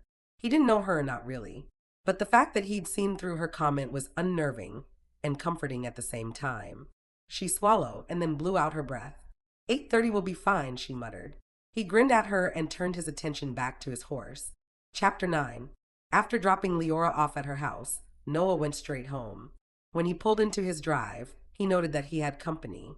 Eliza jumped out of her buggy and stood there waiting for him. He groaned and pulled up beside her. Instead of waiting for him to get out, she climbed straight into his buggy. "Doris tells me that you probably won't go riding together anymore." He frowned. "Did she? And why aren't you?" "Doris is a lovely girl." "Surely you can see that." He stifled a moan. "Yeah, she's a lovely girl." "You courting someone I don't know about?" she asked, her chest heaving. He thought of Leora. But in truth, they weren't courting. Not yet. "No, I'm not courting anyone." Eliza leaned close, studying his face. "I know these things are kept secret. Are you telling me the truth?" "Why are you so fired up about Doris and me?" he asked, still holding the reins tightly. "Why wouldn't I be? You're a fine young man and she's a fine young lady." Eliza shrugged casually, as if poking her nose into other people's romantic affairs was completely normal, which it wasn't. "And then Doris could move to Hollybrook, which would suit me right fine." "You want us to court so she'll move to Hollybrook?" Eliza sighed and her entire body deflated. "That ain't all of it." He waited. "I promised her, ma'am, my sister, that I'd see to it that she found a young man here." Thoughts of Doris's beau behind bars flitted through his mind. "I see." Eliza put her hand on his arm. "Doris needs a distraction," she said earnestly. "I promised my sister. So you decided on me." "Don't say it that way. I'm doing you a favor, can't you see? Doris is lovely." "But we won't be courting," he told her. She scowled. "Take her for a ride again. Give this some time." "She isn't interested in me," he said gently, not bothering to tell her that his heart, too, was elsewhere. She could be... He didn't respond. "Oh, for goodness sakes," Eliza said, grabbing the handle of the door. "Did she say anything to you? Anything about another young man?" Eliza was clearly referring to Doris's friend in jail, but he didn't feel right talking about it. "Eliza, I'm sorry I can't help you." She sniffed with great annoyance and got out. "Thank you anyway, Noah King," she sputtered and stomped off. He couldn't help but shake his head and give a rueful smile. He understood Eliza's heart. She cared about Doris, and she cared about her sister. She was trying to do something good for everyone. And indeed, Doris was a fine person. Just not the person for him. Someone was banging on her door. Snuggled in bed, Leora groaned and wriggled to a sitting position. What was going on? Was that her door? Had something horrible happened? She lit a candle and stumbled to her front door and pulled it open. "You all right?" Tom Yitzi asked. "Ja, of course I am." "What's going on?" "Martha made me come over to check on you." "Why?" "It's the middle of the night." "What's happened?" "The Yoder's barn is burning." Leora lifted the candle higher and saw the soot on Tom's face and clothes. "Oh, I'll get dressed." "No, just lock your door, will you?" She stared at him in confusion. "But I can help. The fire trucks are there. They're putting it out. But I can." "Someone started it, Leora." Sam Yoder saw someone running away from his barn. What? It wasn't the first time Amish folk had been targeted for arson. But never had it happened in Hollybrook. Martha made me come check on you. Sorry to wake you up. I didn't want to disturb you, but Martha is in a stew. I knew she wouldn't rest until she knew you were fine. Now lock your doors. But I don't have a barn. I only have the shed. I'm in no danger. He shrugged as if that didn't matter. Lock your doors. I will, Tom. And just that quickly he was gone. Leora stood there, staring after him into the darkness. Someone had set Sam's barn on fire? Were his animals safe? And was the house spared? She shivered as the cold from outside crept into her house. Quickly, she shut the door and locked it. Most folks in their district didn't lock anything up. Once she'd moved to this house, Leora had started locking her doors. After burying her husband, she felt oddly vulnerable in her new place, and at first, she felt better when she was locked in. But lately, she'd gone back to her old ways, leaving everything unlocked. Now fully awake, she wandered into her kitchen and got a drink of water. Arson? Were they sure? And what was wrong with people? Why would someone do such a thing? They'd be having a barn raising soon, and it would be all the more difficult in this weather. But the Yoders could hardly go through the winter with no barn. This had to be most upsetting to them. She would go over later that morning and take some food. Wait, Noah was coming at 8:30 to take her to work. She could have him swing by on the way, if that was all right with him. She wondered whether he was over at the Yoders right now. Probably. News could spread through their district at unbelievable speed, even without phones. Likely, every able-bodied man was over there. She sat down at her table and set the candle in front of her. What time was it, anyway? She held the candle up, and the circle of light reached the clock above her sink. 2 o'clock. And here she was wide awake. She might as well bake something for the Yoders now.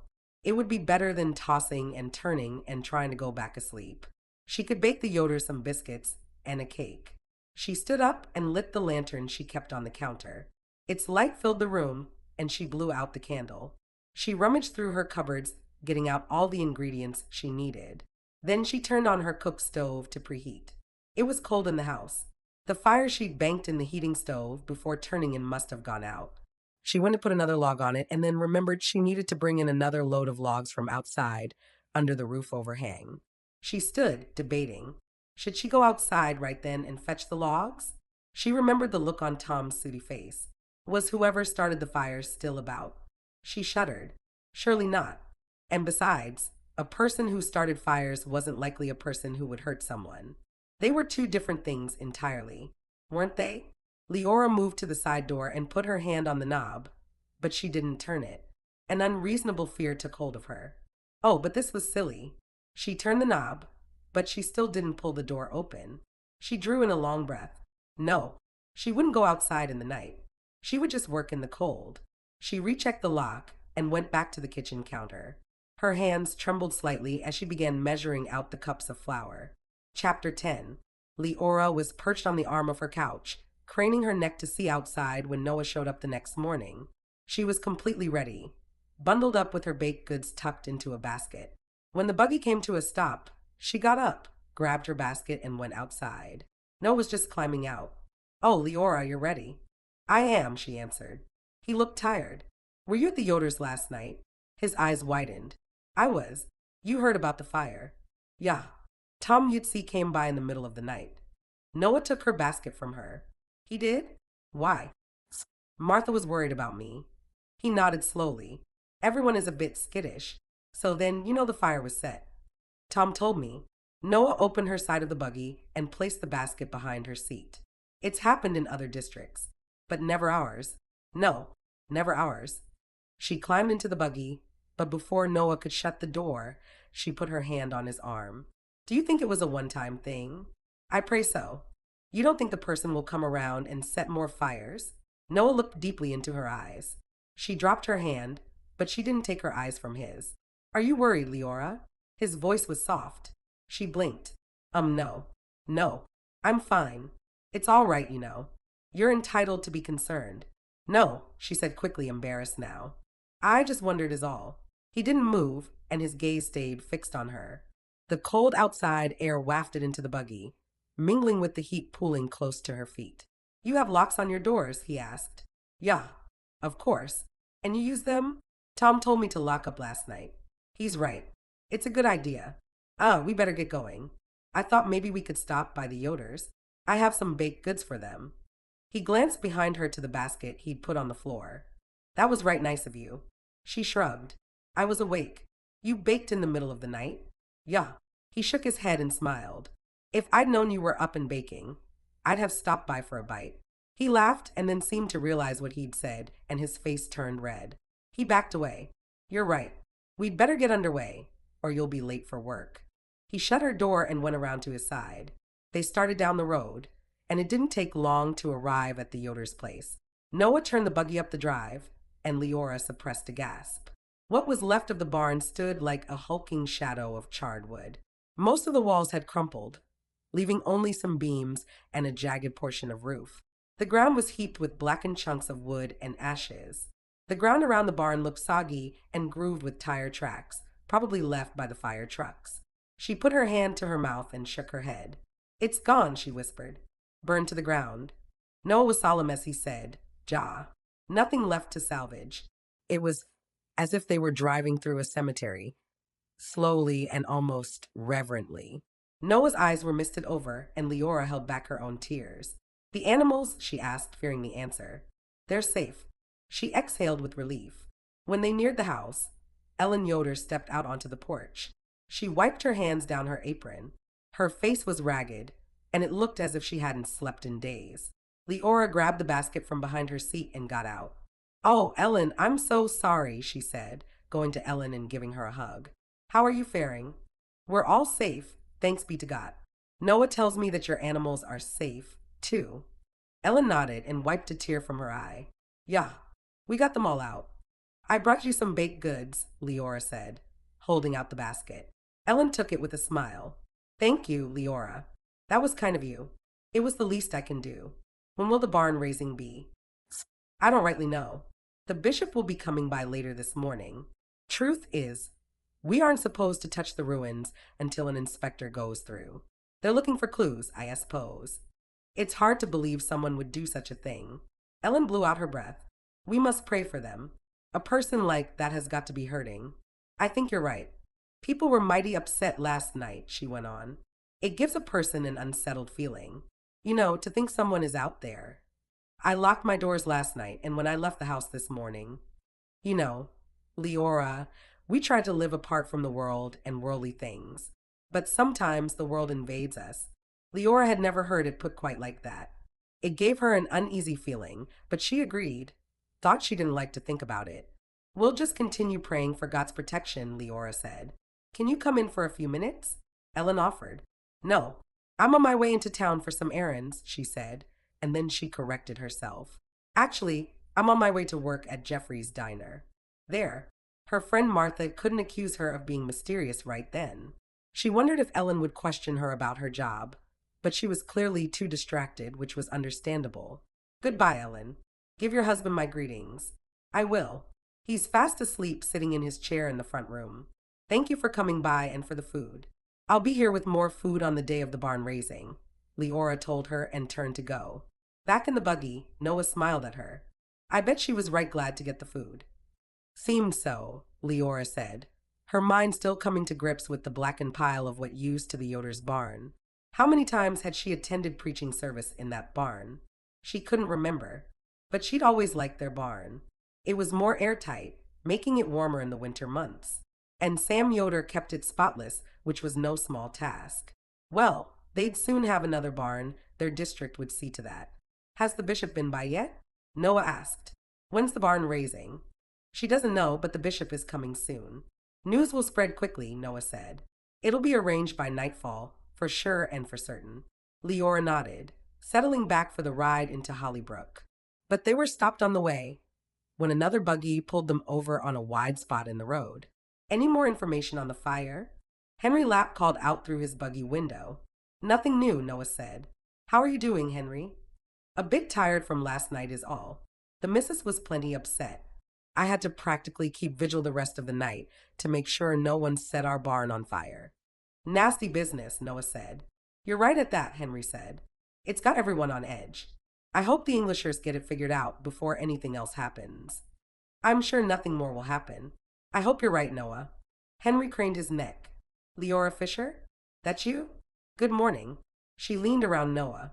Good morning, Henry. She cringed, wondering what gossip would follow this meeting. Now, folks would think she and Noah were courting. We'll be seeing you around, Noah said, snapping his reins again. When they were underway, he turned to her. Sorry about that. About what? She asked. I could see it bothered you for Henry to notice we were riding together. No, it doesn't matter, she said, but she was lying. It most certainly did matter. She didn't want people getting the wrong idea. She analyzed her thoughts for a moment. What difference did it really make what people thought? It didn't change what was. And she and Noah were not courting, no matter what conclusion others might come to. And would it be so bad if they were? She shuddered, not comfortable with where her thoughts were taking her. She wasn't courting anyone. She was a widow and she still missed her husband. But did that mean she couldn't fall in love again? Did it? She pressed her lips together in a fine line. She needed to put her mind elsewhere. Chapter 11. Bill Jeffreys was on the floor of the diner when she entered. His gaze immediately went beyond her to Noah's buggy pulling away from the curb. Noah give you a ride again? He questioned. She flushed. Yeah. He stepped toward her. We heard about what happened last night. It's all over town. I assume they were friends of yours. She nodded. Yeah. The Yoders. Good people. Did they catch who set the fire? No. I heard everyone was all right, and that the animals got out of the barn safely. Is that true? She nodded again. He gave a low whistle and shook his head. I can hardly believe someone would do that. What motivation could they have had? It's not like you folks go around making problems. No motivation is needed, she said. Some people fear us. We're different. That makes us a threat in some people's eyes. You'd be surprised what has happened at times. He took her arm and pulled her toward a spot against the wall where the fountain drinks were poured. Like what? She frowned. You really want to know? I really want to know. Donna breezed by, greeting Leora with a smile. Some customers just came in, she told her brother over her shoulder. I'll have an order for you in a minute. I'll be ready, he answered. He looked down at Leora. Like what? Like trying to run us off the road sometimes. Like throwing rocks at us in our buggies. What? He cut her off. She shrugged. It happens. I had no idea. I'm so sorry. It wasn't you who did it, she said. Still. And there's all the gawking and pointing at us and sneaking to take photos of us, like we're ignorant and don't know it's happening. She gave him a rueful smile. Not that any of that is dangerous, like setting a barn on fire. He squeezed her arm. You must think non-Amish people are terrible. She shook her head. No, we don't. Most Englishers I know we know are fine folks. He lowered his head to speak more directly to her. Am I included in that? Am I one of the fine folks? She felt there was more behind the question than the actual words he used, and she squirmed a bit, stepping back. Of course, she finally said. You and your sister are kind and good people. He laughed, his face alight with amusement. Just then, his sister came over with an order. He listened to her, and after smiling once more at Leora, he disappeared into the kitchen. It was only a few hours later that Leora realized her mistake.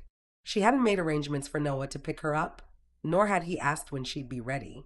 The fire had clearly shaken both of them up. But now she was ready to go home, and she would have to walk. She sighed, wishing she had her bicycle. It would have been cold and uncomfortable, but a far sight better than walking. Still, she had no other choice. Even if she were to call the closest shanty to Martha's house, there was no reason for Martha to be listening to messages at that precise time on that precise day. Leora was stuck, and she didn't want to ask Bill Jeffreys for a ride. She bundled up in her cape and scarf and mittens and headed out of her office. Bill stood behind the steaming griddle, looking completely preoccupied, so she didn't even bid him farewell. If she did, he'd probably ask her how she was getting home, and he was entirely too busy for her to impose on his good graces. She went onto the floor and caught Donna's eye. Leora waved goodbye to her and slipped from the diner. The cold November air bit at her cheeks as she turned to head home. She figured it would likely take her about 2 hours to walk home. She shrank further inside her cape and increased her speed. She could probably cut off about 15 minutes if she walked fast. At least her feet were warm, and that was something. Her heavy woolen socks and sturdy black shoes worked well in the winter. They were only inadequate if there was a lot of snow on the ground. They'd already had snow that year, but it was mostly melted now, leaving only occasional dirty clumps scattered about. But the temperature had to be hovering near freezing. There wouldn't be any problem walking as long as there was sidewalk, but soon she'd turn onto the country roads where she'd have to pick her way carefully in case there were patches of ice. It wasn't dark, so that was good. She would have had to swallow her pride and ask Bill for help if it had been dark. She remembered once when David had caught her walking home from Martha's in the dark. She'd stayed much longer than anticipated, and then had dallied along the way when she'd been distracted picking bouquets of wildflowers in a field not too far from Edmund's pond. She kept envisioning how lovely the flowers would look on their table and on the dresser in their bedroom, and she'd spent much more time than she should have. When darkness began to fall, she'd increased her speed, but still she hadn't made it home before it grew pitch dark. Within minutes, she'd heard a buggy coming toward her at a very slow speed. The lanterns hung in the front swung wildly, and Leora noticed the driver was shining a flashlight onto the road, too. She realized it was David come to look for her. She stopped walking and waved her hands, which were full of flowers. David drew up beside her and wasted no time in lecturing her about walking in the dark. "But look, David," she'd said, "I've got beautiful flowers for the house." He paused and stared at her. She saw the instant the anger and worry left him to be replaced with amusement. "Oh, Leora," he'd said, groaning, "what am I to do with you? Get on in." She'd scrambled into the buggy, and he'd kissed her soundly on the lips. Now, Leora smiled in remembrance. It had been a sweet time together, and a lovely evening when they'd gotten home. She used to be more lighthearted. In fact, she remembered frequently teasing David and him laughing, and even tickling her sometimes. Well, those days were long over. The responsibilities of the last year weighed heavily on her, and she feared that happy girl was gone forever. She stepped on a loose chunk of asphalt and nearly lost her balance. She righted herself and kept on, increasing her speed. English people sometimes jogged this road. Leora had never jogged in her life. She wondered how it would feel to run a mile or more. If someone saw her, they'd think something drastic had happened. Her mind went to the fire at the Yoders and she shuddered. Better not think about that. Leora guessed she'd been walking for close to an hour when she saw him coming. She knew it was Noah because she recognized Flicker. She slowed, wondering if he was coming for her. He stopped the buggy and called out to her. "Oh, Leora, I'm so sorry. Come and get in." She didn't argue. She crossed the street and climbed into the buggy, and the warmth inside made her eyes water. "Can you ever forgive me? I didn't know when you'd be finished, but I figured I'd just go to the diner and wait for you. I was leaving the feed and supply when Eliza cornered me. I had to stock a top shelf before she'd let me leave. Are you frozen through and through?" Leora looked into his worried face and felt herself relax. "No, Noah, I'm all right." He kept looking at her, his gaze soft and full of regret. "I'm really sorry, Leora. Please don't worry about it," she said. But in truth, it felt nice to have someone worry about her. "Let's get you home." He snapped the reins and turned his attention toward the road. He found a spot to turn around, and they were heading toward her house in no time. She sank back into the seat and let the heat soak into her. In truth, it felt so warm and cozy in the buggy that she would have been happy to let Noah drive around for hours. Instead, he got her home in record time. She gazed at the outside of her little house, almost dreading to go in. She hadn't banked a fire, so it was going to be cold inside, and she hated to leave the warmth of the buggy. He pulled right up to her porch. "Let me get your door," he said, and before she could protest, he'd run around the buggy to let her out. She got out, once again plunged into the cold air. "I'm going to grab an armful of wood and make sure your fire is going well," he told her. "Go on inside and I'll be right in." Her eyes widened. He hadn't even given her time to refuse his offer. He'd already disappeared around the side of her house, and she really wasn't inclined to stand there in the cold and wait for him. So she did as she was bidden. She unlocked her door and went inside. Even though it was still daytime, the inside of her house was fairly dark. The sky was overcast and not much light made its way through her windows. She quickly lit 2 lanterns, which bathed the cold room in plenty of light. Noah shoved through the front door, his arms full of chopped wood. She hurried and closed the door behind him. He eyed the warming stove and made his way directly to it, letting the wood tumble out of his arms and into the metal box situated to the side of the stove. "This should take you through the rest of the day and the night," he told her. Without preamble, he knelt before the stove and opened its iron door. He began placing wood inside, wadding up pieces of old newspaper she had saved for that very purpose. She peeled off her cape and scarf and mittens, watching him. It was nice to have a man in her house, building a fire. She saw the look of concentration on his face and the way his shoulders moved beneath his heavy coat. His hat sat at the same jaunty angle as it always did, and she smiled. He really was a handsome man, and perhaps even more so when he was intent on something. She realized what she was doing and gave a start. Standing about admiring Noah wasn't appropriate behavior for a widow of 1 year, was it? She shivered. And what if someone noticed his buggy in her drive and knew he was in there with her alone? What might they think? But still, him building her fire, making sure she was warm, was one of the nicest things anyone had done for her in a long time, and she simply couldn't believe that it was wrong. "Would you like a cup of tea before you go?" she asked him. He turned, and she could see the surprised pleasure on his face. "Ja," he told her. "That would be right nice. I'll get the kettle on." She quickly moved to the kitchen and set the kettle on the burner. She took out 2 cups and her jar of honey. She found her chamomile tea bags and took 2 out.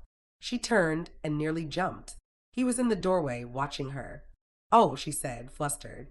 "Is the fire going?" "Yeah. It's roaring now." He laughed. "It'll probably chase you out of the house before long." She laughed with him. "The tea will be ready soon." He looked around the kitchen and then came in and sat at her table. No man had sat at that table since she'd moved in. At that moment, Noah seemed larger than life, almost as if the kitchen weren't big enough to hold him. She swallowed and felt the dryness in her throat. She turned away, pretending to busy herself with the tea supplies, but in reality, she needed a minute to compose herself. For a searing moment there, she'd been tempted to walk over to him and put her arms around him. She ached to hug someone and to be hugged in return. Her eyes burned. Until that moment, she hadn't realized just how lonely she truly was. She blinked rapidly and scolded herself for being so emotional. The kettle whistled and she took it off the burner, pouring the steaming water into the waiting cups. She plopped a dollop of honey into each cup and then turned to Noah. "Here you are," she said, serving him the tea. She sat across from him, even though it meant squeezing in against the wall. He must have noticed that she'd been eager to put space between them, for his brow furrowed. The atmosphere became awkward, and she struggled to find something to say. She took a sip of tea, and so did he. Then he chuckled. "What's so funny?" she asked. "Us? What do you mean?" "Sitting here like we've both gone mute." She smiled. "You're right. Maybe we should spend a bit more time together. That way we wouldn't feel so awkward." Her brow rose. What was he suggesting? Was he wanting to court her? No. She was jumping to conclusions. Still, why would a single man want to be in the company of a widow? "I see I've plunged us back into awkward," he said. She blinked. She needed to answer him, but she suddenly couldn't speak. She needed to say no. It was too soon. Too soon to even consider riding out with another man. When she didn't answer, his eyes took on a sad look. He took another drink of his tea. "I'll make it easy on you," he said, smiling sorrowfully. "I'll leave you alone now." He stood and took his cup and saucer to the sink. "You lock the door behind me, won't you?" She got up quickly and followed him out to the front room. "Thank you for the ride home," she said. "Any time, Leora." "And I mean that." He donned his hat, tipped his head in farewell, and was out the door. She closed it and promptly locked it. Then she moved to the window and watched him get into his buggy and leave. She turned back to her front room, which suddenly seemed awfully empty, almost cavernous, even though the room was not large. She should have answered him. She touched her fingers to her lips. She'd wanted to say yes, and it had scared her. That was why she'd kept silent. Now he was thinking she had no interest. It was too late now. She could hardly go chasing him down the road to tell him yes. Besides, she wasn't ready. She swallowed hard and drew in a deep breath, wondering how to busy herself. Her chores were finished. She didn't bring any work home from the diner. She wasn't hungry. What should she do with herself? She sank into her rocker and picked up her well-worn copy of Little Women. She tried to read it, but her mind kept wandering. She wondered what Martha was doing. Bustling about caring for the needs of her children, no doubt. Leora glanced around her empty house. Why couldn't she have children to care for? Would she ever? And was she sure about what Noah had meant? She chewed the inside of her lip. She'd likely never know now. She was sure he'd taken her silence as a rejection. She pressed a hand against her chest. But it hadn't been a rejection. He'd just taken her by surprise. She found herself hoping he'd mention it again. Chapter 12. 2 nights later, Leora had fallen asleep in her rocker. She woke up to a cold room, the fire having gone completely out. Goodness, but she needed to get to bed. She went to the warming stove and opened the heavy door. She blew on the embers and there was a small spark. Perhaps she should throw another log in to warm up the house some. But she decided against it. The warmth wouldn't reach her bedroom anyway. She turned down the wick of one of the lanterns, snuffing it out, and picked up the other to go to her room. It was then that she heard it. Sirens blasting somewhere in the area. She stiffened. What was it? Usually, she couldn't hear any sirens unless they were going to someone's place in her district. She stopped moving and listened. Was it an ambulance? A police car? A fire truck? She couldn't tell. A tremor of fear shot through her. Surely, it wasn't another fire. She sent up a quick prayer and hurried to the window, hoping to see something. But the siren was further away. She could see nothing. At times like that, she wished she had a phone.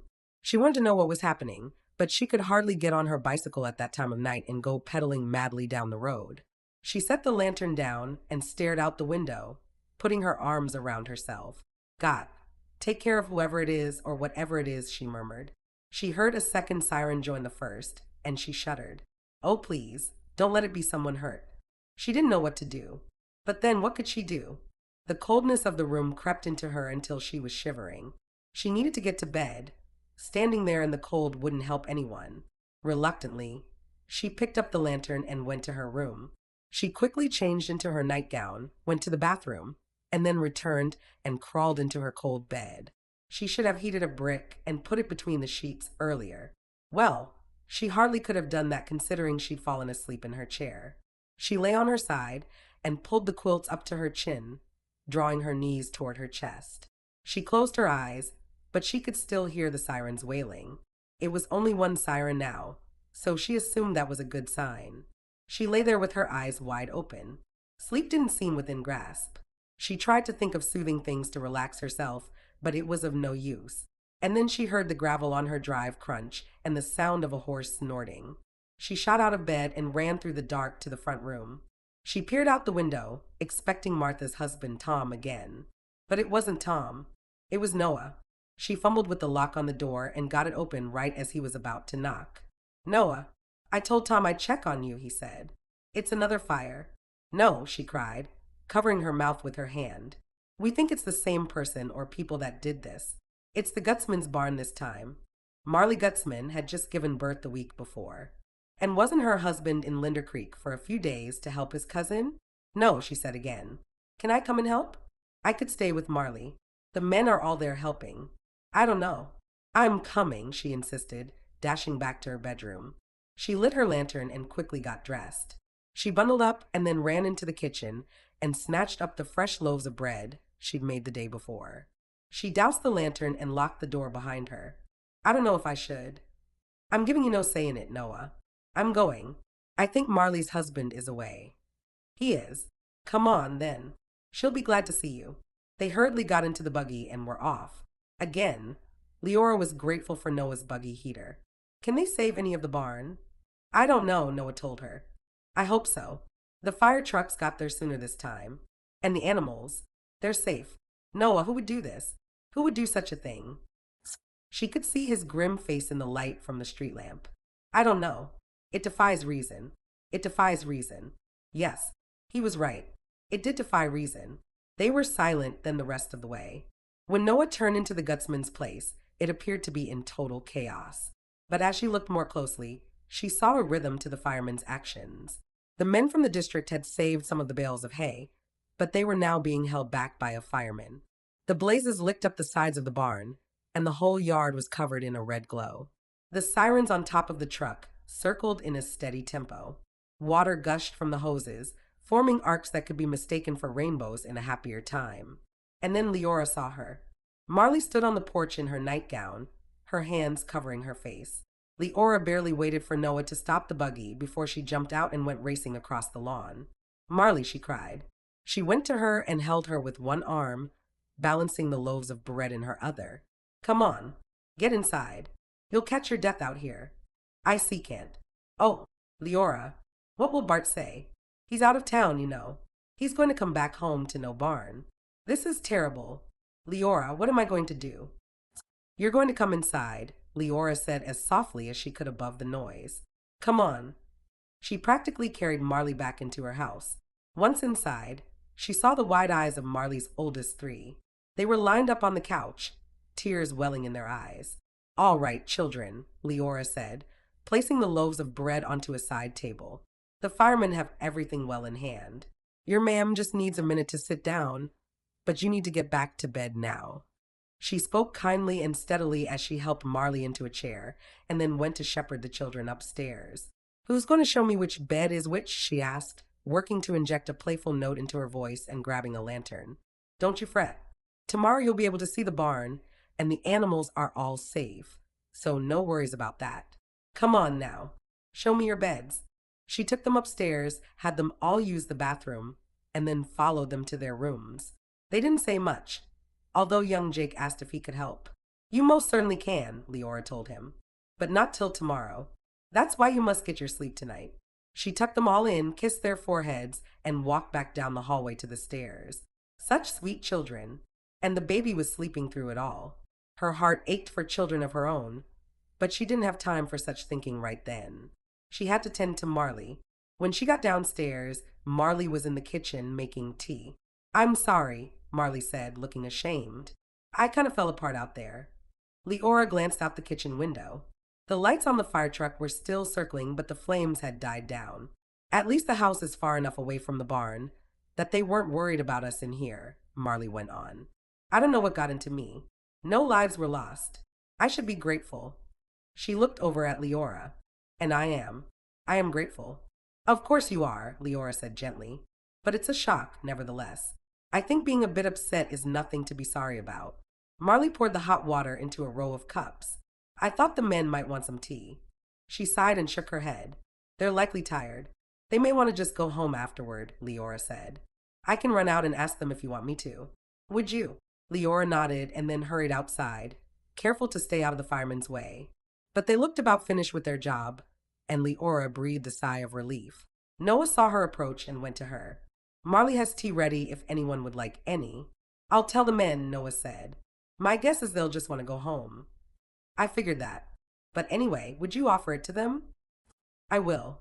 And I'll be in later to give you a ride home. Thank you, she said, looking into his face smudged with soot. He was a good man, Noah King. She was turning around when a policeman came over. Were you here when it started? He asked her. No, I came when it was well underway. He looked toward the house. Is the missus home? I understand her husband is gone. She's inside. I'll accompany you to the house then, he said, and fell into step with her as they headed back inside. Marley gave a gasp when she saw him, and Leora quickly took off her cape and gave it to her so she could cover her nightgown. Excuse me, ma'am, the officer said. I need to know if you saw or heard anything suspicious before the fire started. Marley's face turned white, and Leora feared she might fall over. She quickly stepped beside her and grabbed her arm. Marley, she asked softly, are you all right? Marley squared her shoulders. I did see something, she said, her voice shaking. I was up because the Bopley had fussed, but she fell back to sleep right away. I looked out my bedroom window and I saw she stopped and took a breath. I thought I saw someone running away from the barn. Was it male or female? I couldn't be sure. Male, I think. He was slight, thin. He had on a sweatshirt or something with a hood. It was dark, so I couldn't see much. The officer was busy taking notes. He looked up. You couldn't see any hair color? No, not with the hood, and it was dark. What time was this? I'm not certain. Just after midnight, maybe. Did you hear anything? Not at first. But after the last fire, I was scared. I stared at the barn, praying, and then I saw it. The fire. And I was afraid to go out there. I couldn't leave the children alone. I didn't know. I didn't know if he might come back. She was growing agitated, and Leora put her arm around her. It's all right, ma'am. I don't mean to upset you. You did real good. This information is helpful. Leora could feel Marley shudder against her. I don't have a phone, Marley muttered. I didn't know what to do. After a few minutes, I ran outside and saw that the fire was too big for me to put out. And then an English person was driving by and must have seen it. They stopped and called it in on their phone. I didn't even get to thank them before they drove off. She was crying now, and Leora led her to a kitchen chair, and Marley sank into it. Thank you again, ma'am.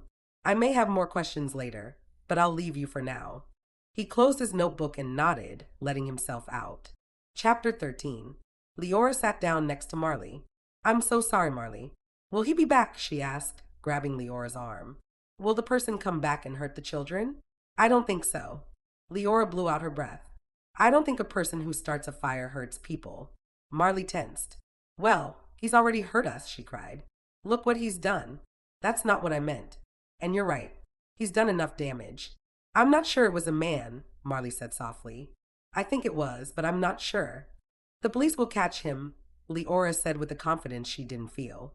This is the second fire, Leora. They haven't caught him yet. I know. They both grew silent, and the graveness of the situation washed over them. And then Leora asked, when does Bart get home?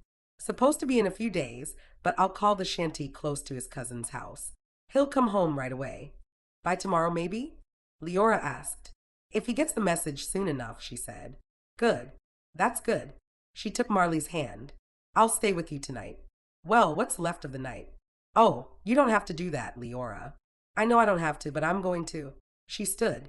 I'm not sure the men will be in for tea. Why don't you go on up and go to bed?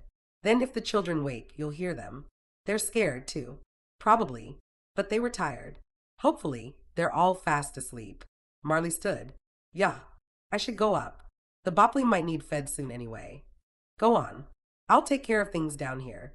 Do you have a quilt? I can sleep on the couch. But that won't be comfortable. Of course it will. There's a quilt in the sewing room, Marley said. Then I'm set. Go on up. Marley gave her a quick hug. Thank you, Leora. Good night, Marley. Good night. Leora went to the window and looked out. It looked like the firemen were putting up their hoses. The police car was already gone, and most of the men from their district were also gone. She saw Noah see the last of them off, and then he turned to the house. She went to the front door to let him in. The fire's out, he told her. He looked exhausted. His shoulders sagged, and he was covered with dirt and soot. We were able to save a lot of the hay and some of Bart's equipment. I'm afraid he lost some of his plowing equipment, though. Maybe he can buy new with emergency funds from the district. I hope so. So here's another barn raising that'll be needed. He shook his head and gave a low whistle. We're being targeted, Leora. I fear you're right. He seemed to just notice that Marley wasn't around. Where's Marley? I sent her up to bed. I'm spending the rest of the night here. Then I'm staying too. He rubbed his forehead, smearing the soot. I imagine Marley is pretty shook up. She is. She touched his sleeve. You don't have to stay, Noah. I reckon Marley told you the same thing. Leora laughed softly. That she did. And it didn't do any good, did it? No. So, you telling me the same thing ain't going to do any good either. I am staying. Let me see to my horse and I'll be right back in. There's no barn for the horse. I know. I need to check on Marley's animals, too. I'll see what I can do using the shed behind the house. Thank you, she murmured. He looked at her and something passed between them. When he broke their gaze, she felt a surge of warmth toward him as he walked back outside. She went to the warming stove and put in an extra log. Then she took the lantern and went into the sewing room. She saw a stack of quilts and took two, trying to find the most worn ones as poor Noah was mighty dirty. She didn't know if he'd want to shower in Marley's bathroom or not. He might want to simply fall asleep in the rocker. David used to do that often enough. She went back to the front room and sat on the couch waiting for him. He could be some time, if he was seeing to all the animals. But it wasn't long before he was back inside, rubbing his hands together. Oh, but it's cold out there behind the house. Someone already secured most of the animals. I'm not sure we corralled all the chickens. I'll check when it's light out again. He laughed, which won't be that long from now. He gazed at her on the couch. Go to sleep, Marley. I'll just sit up in the chair here. She smiled. I brought a quilt in for you. He looked down at himself. I'm a mess. I don't want to dirty it. He peered about. Is there a bathroom downstairs? Or is the only one upstairs? There's a bathroom off the kitchen. I don't think it has a shower, though. I can still wash my hands and face. I smell like a fire. Not surprising. Go to sleep. I'll wash up and tiptoe back in here. He smiled down at her and left the room. She stifled a yawn. She was tired. but it was odd to go to sleep in the same room where Noah would be sitting. It felt funny to her. When he came back, she was still wide awake. He settled into the rocker next to the warming stove. "You aren't asleep," he said quietly. An air of intimacy filled the room, and she squirmed a bit, feeling even more uncomfortable. Marley saw the person who started the fire. Noah's eyes widened in the glow of the fire. Did she? It was someone wearing a sweatshirt with a hood. So she couldn't tell who it was. No, she didn't see his face. I don't think she would have recognized him anyway. Likely not. Noah. Do you think he will come back? No, he said quickly, almost too quickly. I'm sure he won't. He's long gone. But won't he want to come back and see the damage? I don't know. But it's too dark to see anything out there anyway. If he wants to see what he's done, he'd have to come in the daylight. Leora shuddered. Please don't fret, Leora. I'm here. Everything will be all right. Go to sleep now. His voice was soft and comforting, and the more he spoke, the safer she felt. Her eyes grew heavy, and she thought she'd just close them for a little while. Not really go to sleep, just rest for a minute or two. But it didn't go as planned, and she fell asleep almost immediately. Chapter 14. Noah rocked gently, staring at the fire through the small glass window in the warming stove's door. It was mesmerizing. He couldn't help but compare that contained flame to the raging inferno of the burning barn. Fire could be wonderful, or it could be disastrous. He stretched out his hands toward the stove, feeling the fire's warmth seep into his skin. The flames danced and sputtered, and the room was pleasant even without the quilt. He turned his gaze to Leora, who was now sleeping soundly. Her chest rose gently on each breath, and her face looked so peaceful. Seeing her there like that, he realized that she often wore a pinched look, as if she were in a constant state of worry. Was she? He wondered. Living alone, she would have a lot of responsibilities. And then she had her job on top of that. The thought of Bill Jeffreys filled his mind. Was he pursuing Leora? Noah got the distinct impression that he was, and it rankled him. Bill Jeffreys had no business chasing after an Amish woman. Noah wondered at the state of Leora's finances. She had to work, that was certain. But he wondered if she struggled from month to month. Most folks thought she'd sold her farm and bought the small house she lived in. But he knew better. Leora rented that house, which meant she hadn't made much of anything from the sale of her farm. Had David Fisher been in debt? Noah frowned. If he had been, then Leora was carrying that worry, too. She shifted slightly in her sleep, and he watched her. He wanted to ease some of her burden. He wanted to see that look of peace on her face all the time. She was a good woman, special. He found himself yearning to be near her, even at the oddest times of day. In truth, if he had his way, he'd be with her all the time. His face grew warm with the thought. He wanted to court her, but when he'd hinted at it the other day, he hadn't gotten the response he'd hoped for. Maybe it was too soon. She'd only been a widow a little over a year, and she had no children to support, so maybe she was in no hurry. Would she ever be interested in another man? Or would she remain single as David's widow forever? The thought was distasteful, and he shoved it from his mind. Leora, he whispered. Leora, you're a fine woman. He drew in a long breath and closed his eyes. He could probably catch a few winks of sleep before it was time to get up. Leora stirred and stretched. She opened her eyes and glanced around quickly, completely disoriented. And then she remembered. She was at Marley's, and Noah was gone. She sat up and stretched again. She needed to get breakfast started for everyone. She heard some stirring upstairs and figured that Marley was likely with the baby. She folded the quilt and picked it up along with the one that Noah hadn't used and took them both back to the sewing room. The kitchen was well stocked. There was a bowl of eggs on the counter, probably gathered the day before.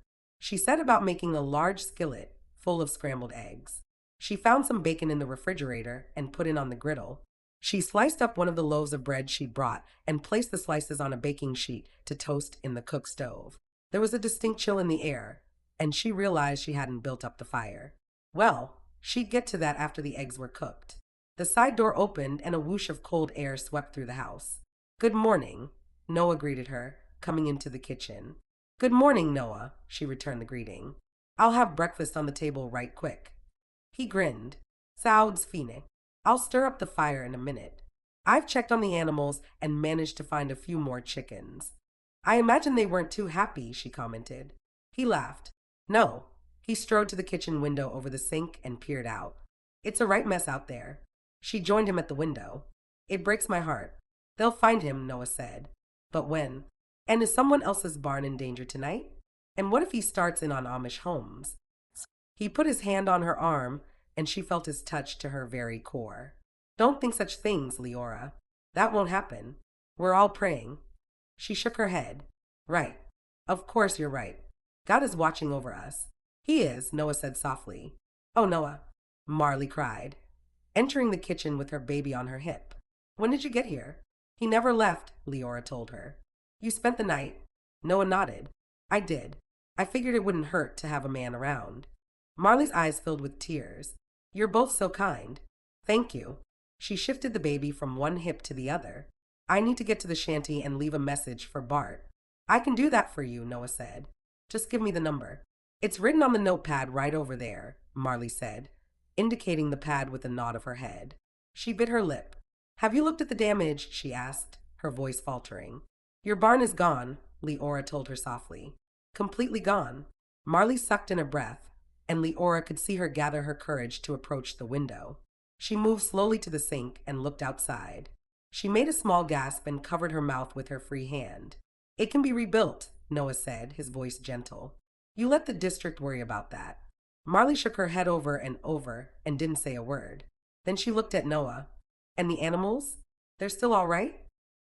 They're fine. I've already been out to check on them. I put some of them in the shed.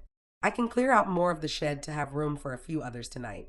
The chickens are mostly gathered now, but I'll have to fix the coop. But you have your own work, Marley said. That I do, but I'm glad to help. Bart will be back soon, but there are things I can do before he arrives. Right now, I'll get the fire going. There's a bit of a chill in here. Tears were slipping down Marley's cheeks now. Thank you, she eked out. Breakfast is about ready, Leora announced, putting some brightness in her tone. Shall I wake the children? Marley blinked and sniffed. I'll get them. She walked to Leora and grabbed her hand. Thank you, she murmured, and then left the room to fetch the children. Noah returned to the kitchen as the eggs finished cooking, so Leora scooped them into a bowl. I need to set the table, she said, looking for the plates in the cupboard. Let me help, Noah told her. I'm not entirely useless in the kitchen. She smiled at him with gratitude. All right then. You can prove it to me. He laughed and tweaked the string of her cap before reaching past her into the cupboard. Chapter 15. Marley's children were solemn during breakfast. Noah had eaten quickly and gone to the shanty to make a call to Linder Creek. Leora bustled about cleaning up the dishes and putting the butter and jam away. Hopefully, Bart will get the message right away, Marley said. If someone else checks the phone shanty, they'll likely tell Bart's cousin there's a message for him. I have a feeling he'll be here by tonight, Marley. Leora picked up the pitcher of milk. I can stay the day if you like. You've already done so much. I'm sure you're needing to get home, she said, adding, to your chickens, at least. Leora smiled. They can peck at the ground till I get there. But you're right. Shall I come over later? Marley shook her head. I imagine I'll have visitors today. If Bart doesn't come home today, I'll stay the night again. Leora, no. You've done enough. Leora shook her head. I don't mind, Marley. Truly, I don't. Marley bit her lip. All right. If Bart isn't home, I'd appreciate you staying. Leora took the milk and put it in the refrigerator. Just then, Noah returned. Message delivered, he told Marley. Thank you, Noah. Noah turned to Leora. Are you ready to go home? She nodded. But if Bart doesn't arrive today, I'll be returning for the night again. Noah nodded. I think that's a good idea. Marley, I'll come by this afternoon to clear out the shed and see to your animals. You should know by then if Bart is coming. If not, I'll swing by and get Leora and bring her over. Thank you, Marley said once again. Give me a minute to get the buggy hitched, Noah told Leora. Then come on out and I'll take you home. He winked at Marley's children and then went back outside. Marley looked at Leora. Well, she asked. Well, what? Are you and Noah courting? Marley had lowered her voice. Then she smiled. I don't know why I'm whispering. It's not like my children are going to rush about with the news. Leora had a sudden wish that they were courting, but she pressed it down. It was too early yet. She needed to grieve David's passing longer, didn't she? And the holidays were coming. Thanksgiving had almost arrived.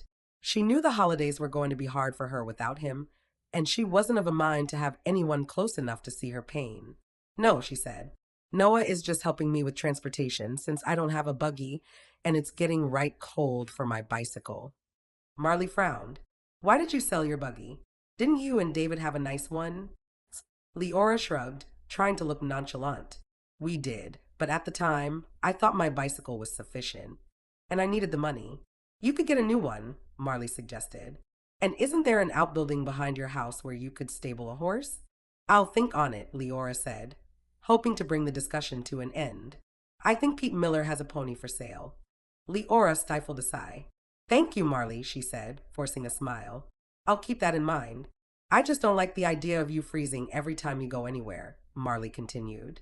I think Noah will be ready for me now, Leora interrupted, putting on her cape and mittens and scarf. Maybe I'll see you this evening. Thank you for everything. You're more than welcome, Leora said. She walked to where Marley's children were splayed on the large rag rug, playing. She bent over and tousled their hair. Bye, children. You be good for your ma'am. They grinned up at her, and she left to their waves of farewell. Noah was just bringing the buggy around. She wasted no time in getting in.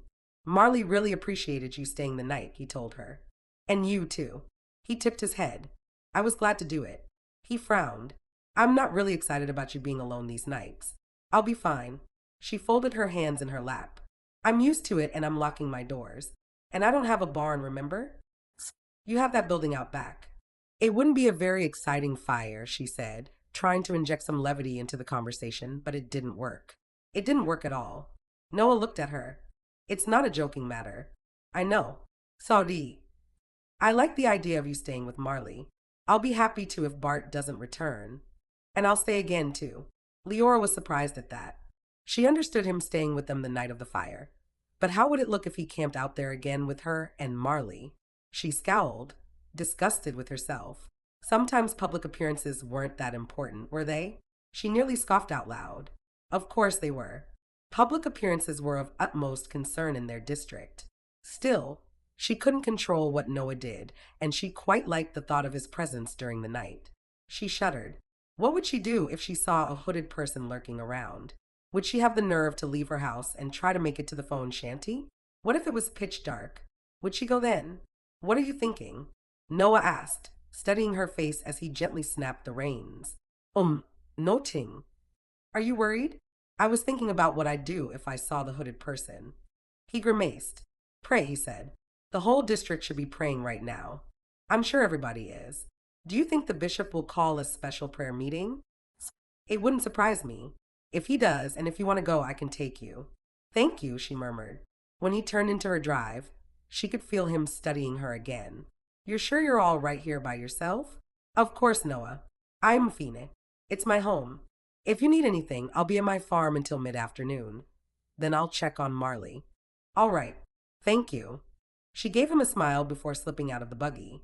She hurried up her steps and unlocked her door going inside. Only after she shut the door again and locked it did she hear Noah take off. What a night they'd had. She was tired and felt grungy, but she needed to see to her chickens first. Then she'd shower and maybe bake something for Marley's family.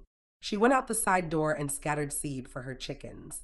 They fluttered and pecked happily, seeming no worse for having to wait a bit longer for breakfast.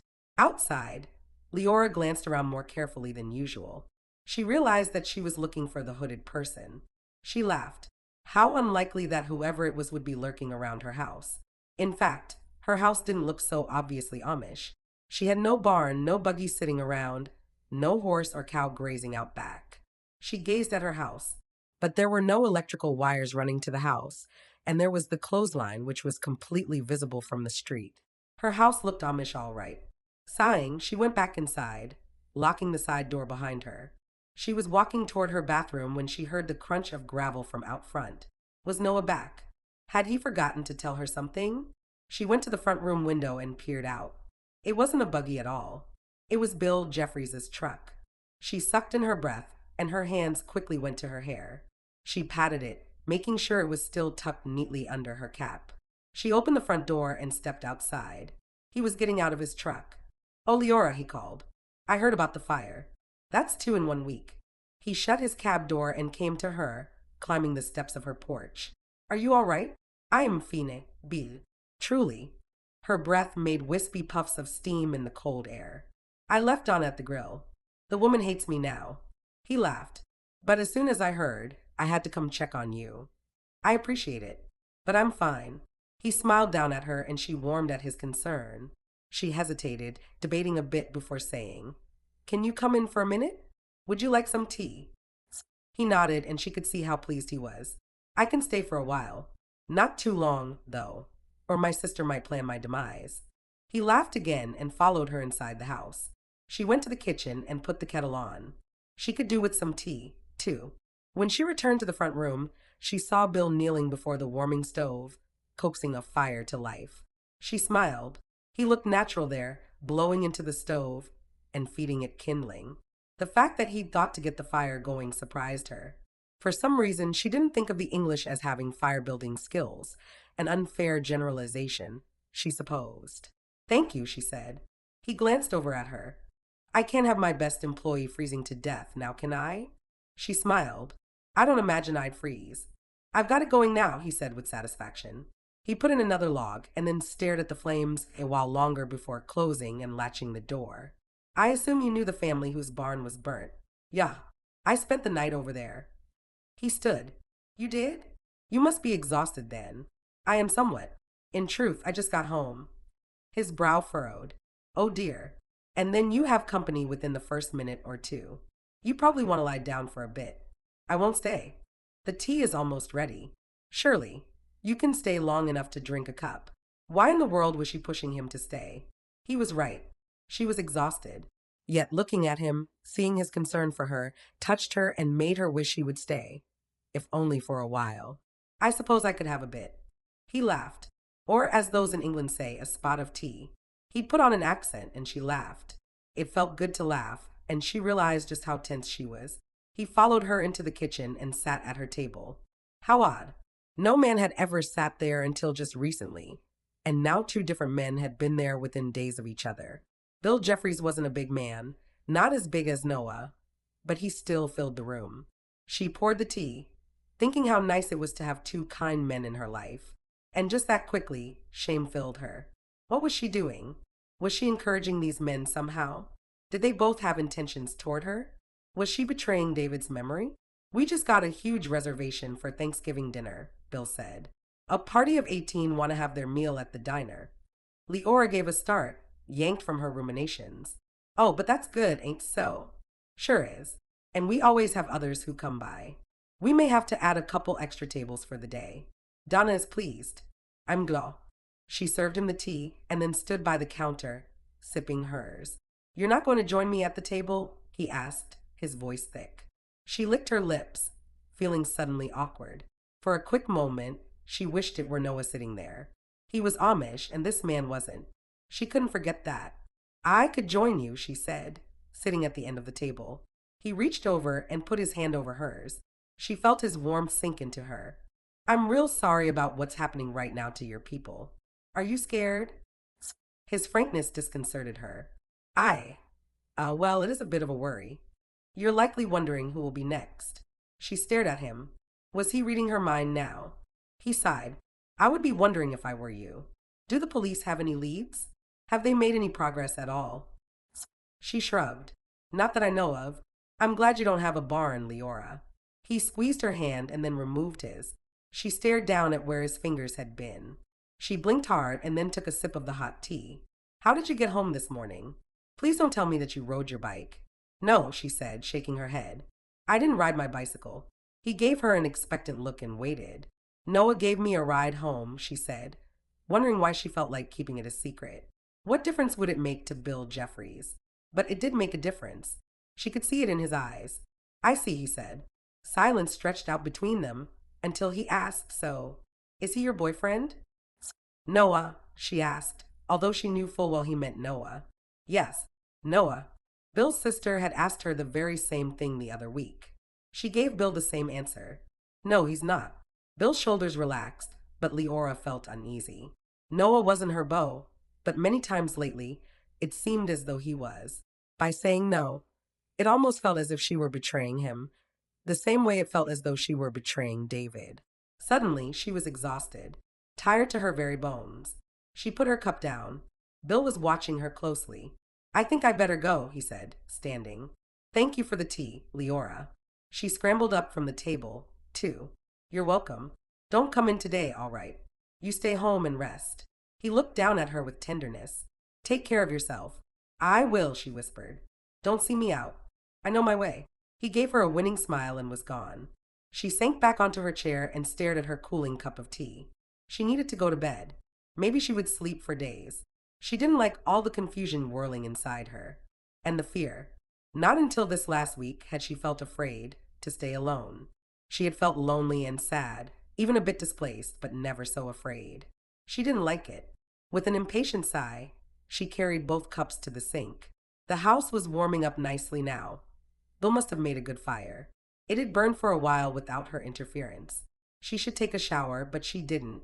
Instead, she walked straight to her bedroom, fell onto the bed, pulled a quilt over herself without even changing her clothes, and went straight to sleep. Chapter 16. It wasn't but 2 hours later that something awakened Leora. She opened her eyes and tried to orient herself. What was that? It was a scraping noise of some kind. Instant fear grabbed her, and she jolted upright in bed. There it was again. She tossed off the quilt and got up. She went to her window and forced herself to look outside. It was overcast and the clouds hung low, as if they were ready to dump snow. The fields behind her house stretched bleakly across the land. There was nothing out of the ordinary. She didn't move, only listened. Nothing. But there had been something. She'd heard it clearly. Her chickens didn't seem to be disturbed because she heard nothing from them. If it was a critter out there, they'd be squawking and having a fit. She left her bedroom and went to the kitchen. The sound had seemed to come from the side of the house. She couldn't get a good view of the side of the house from the kitchen, but she went to window anyway and looked outside. Again, nothing. She shivered and then scolded herself. It was the middle of the day, and there she was hovering about as if she were under attack or something. This was ridiculous. There could be nothing to hurt her at this hour of the day. Aggravated with herself, she tried to ignore the situation, but she couldn't. Finally, with a sigh, she put on her cape and slipped her heavy black shoes back on. She didn't need to get dressed as she hadn't undressed. Her feeling of grunginess from that morning had only increased. She would for sure clean up after she had a look around outside. She unlocked the side door and stepped into the cold. She could see the chicken coop now, and nothing was out of order. She glanced over to her shed and noticed that the door was ajar. Now, that was odd. She never left it open, but then the latch was old, and it could have opened on its own, she supposed. In truth, she didn't believe that, but she held on to the thought anyway. Anything else was likely to only increase her feeling of uneasiness. She walked slowly toward the shed, half expecting a hooded person to jump out and attack her. She swallowed and kept walking. When she got to the shed, she pulled the door open. It had a loose dirt floor, and she clearly saw footprints right inside the door. She gave a snort. Well, of course she'd see footprints. She was going in and out of the shed all the time to get chicken feed and her bike and tools when she needed them. Still, she couldn't help but study the prints more closely. Her breath caught and she leaned close to the ground. There was the definite imprint of a large shoe, much larger than hers. To make sure she wasn't fooling herself, she stepped into the print. Her shoe didn't come close to filling it. She jerked upright and stepped back, her breath coming fast. Had someone been in there? And why? She glanced around the shadowed insides, looking for smoke. She inhaled deeply. There was no smell of fire. Oh, but she was being foolish. There had to be an explanation for the footprint. Then she remembered that Noah had come out for firewood just the other day. The footprint could easily have been his. She leaned heavily on the door. She didn't keep any firewood in the shed. It was kept under the large overhanging eave toward the back of the house, easily visible. There would have been no reason for him to enter the shed. Her heart was beating wildly now, and despite the freezing air, sweat broke out on her upper lip. Who had been here? And since she'd just heard the noise, were they still around? Were they inside the shed, lurking behind something?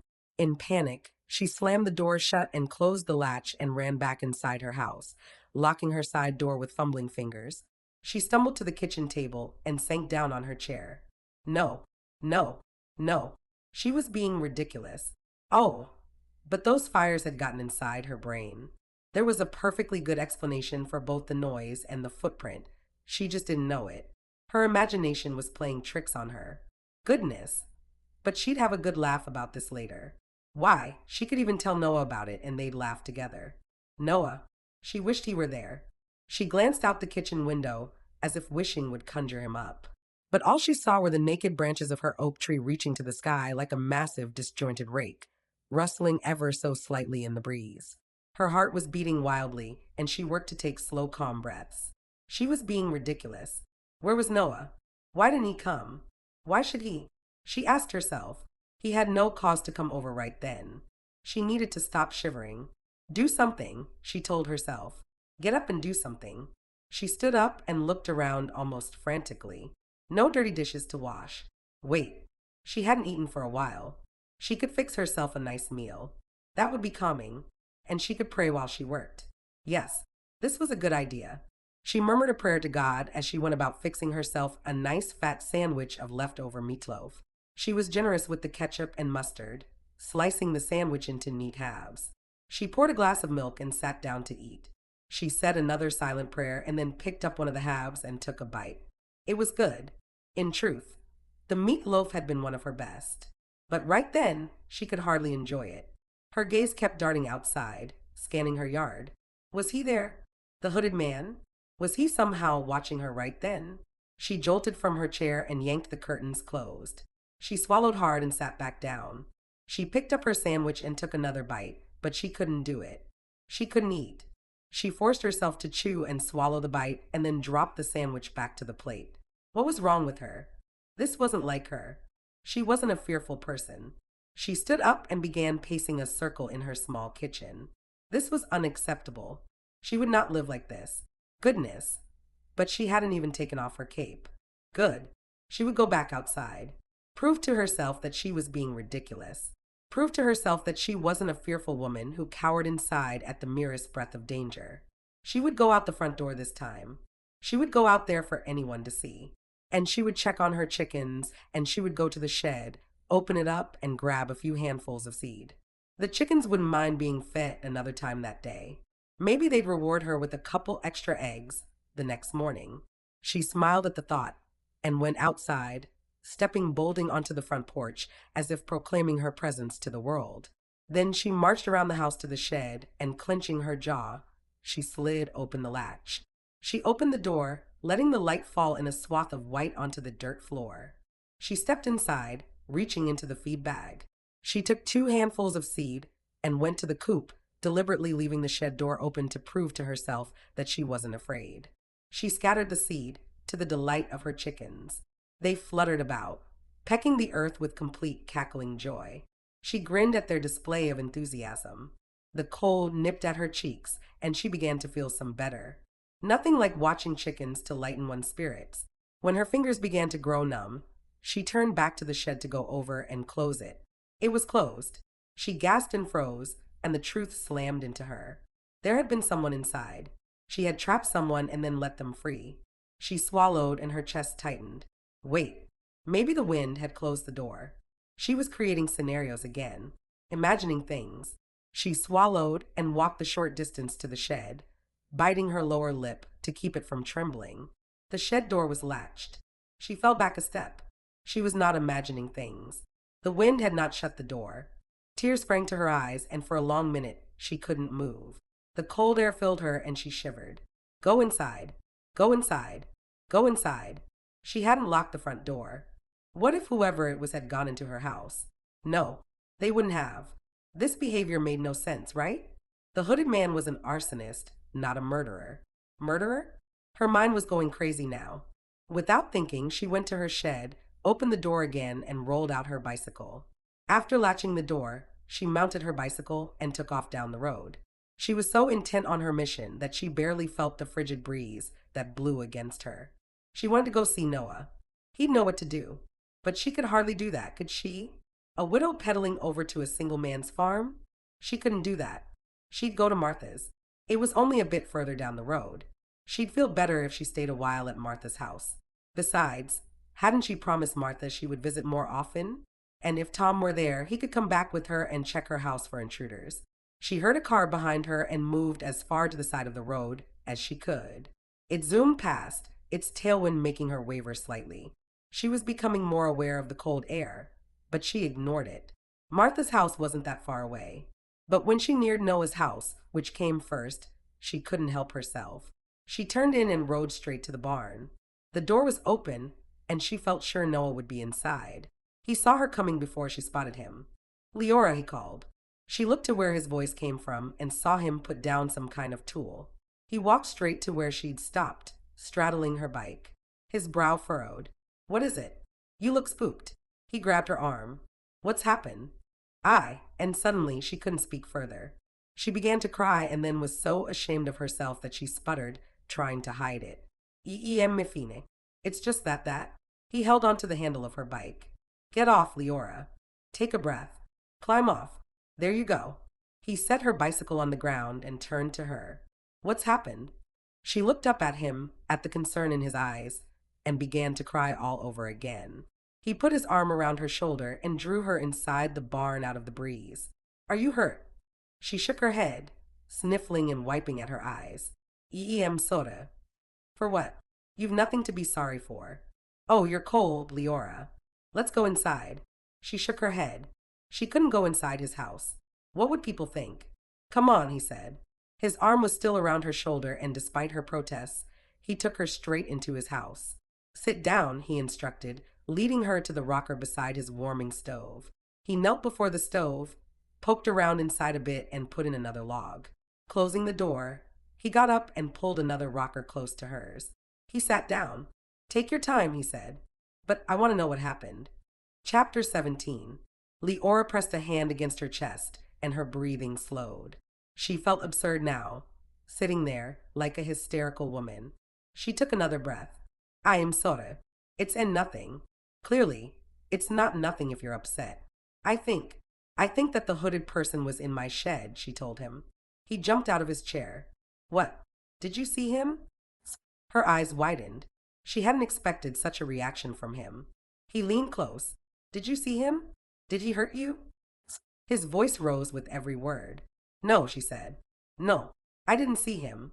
But I saw his footprints, and he closed and latched my shed while I was feeding my chickens. Noah was staring at her now, his expression hard and alarmed. You're sure? She nodded. And I didn't. Well, I didn't lock my front door when I went out this time, and could she admit it to him? Could she admit her fear? But he already knew, didn't he?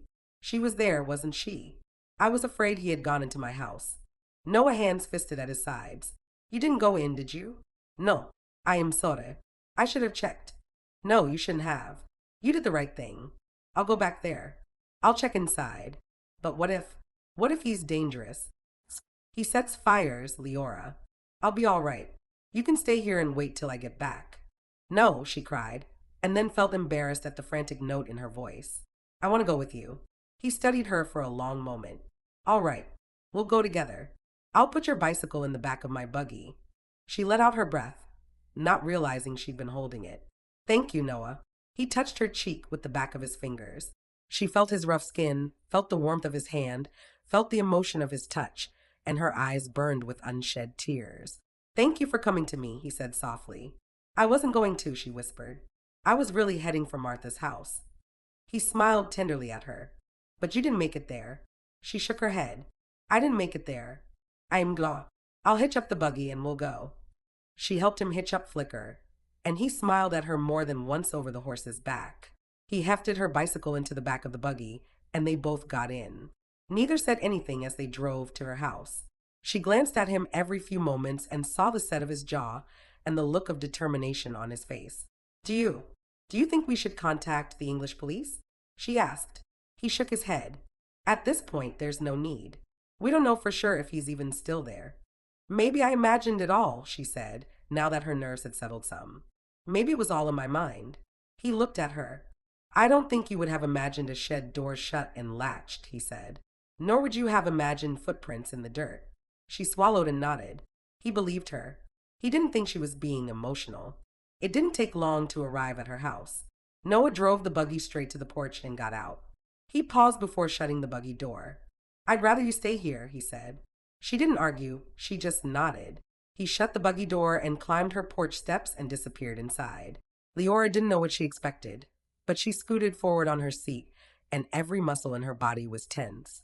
She was waiting to hear him holler, or to hear footsteps fleeing the scene, or something. But all was quiet. She held her breath, her eyes glued to the front door of her house. And then Noah appeared again. He shut her door and came down to the buggy. He spoke through the buggy window. If he was here, he's gone now. She let out her breath in a whoosh. Will you show me the footprints? She swallowed and got out of the buggy, leading him around to her shed. She opened the door and looked down. She'd forgotten that she'd come in after she saw the footprints, and they were all but obscured completely beneath her own prints. I'm sorry, she said. I came in here afterward. They were right there. She pointed to the ground. He squatted and studied the dirt. I can kind of see where there might have been a large print. He stood up then and went further inside the shed. She stayed at the door, watching him look around. He peered behind the bags of feed and also pulled a few pieces of stored plywood away from the back wall. He could have hidden back here, he said. She shuddered. Yeah, that's what I had thought. The shed doesn't lock, just the latch on the outside. He rubbed his chin. I think I'll put a padlock on the door. Is that really necessary? She asked.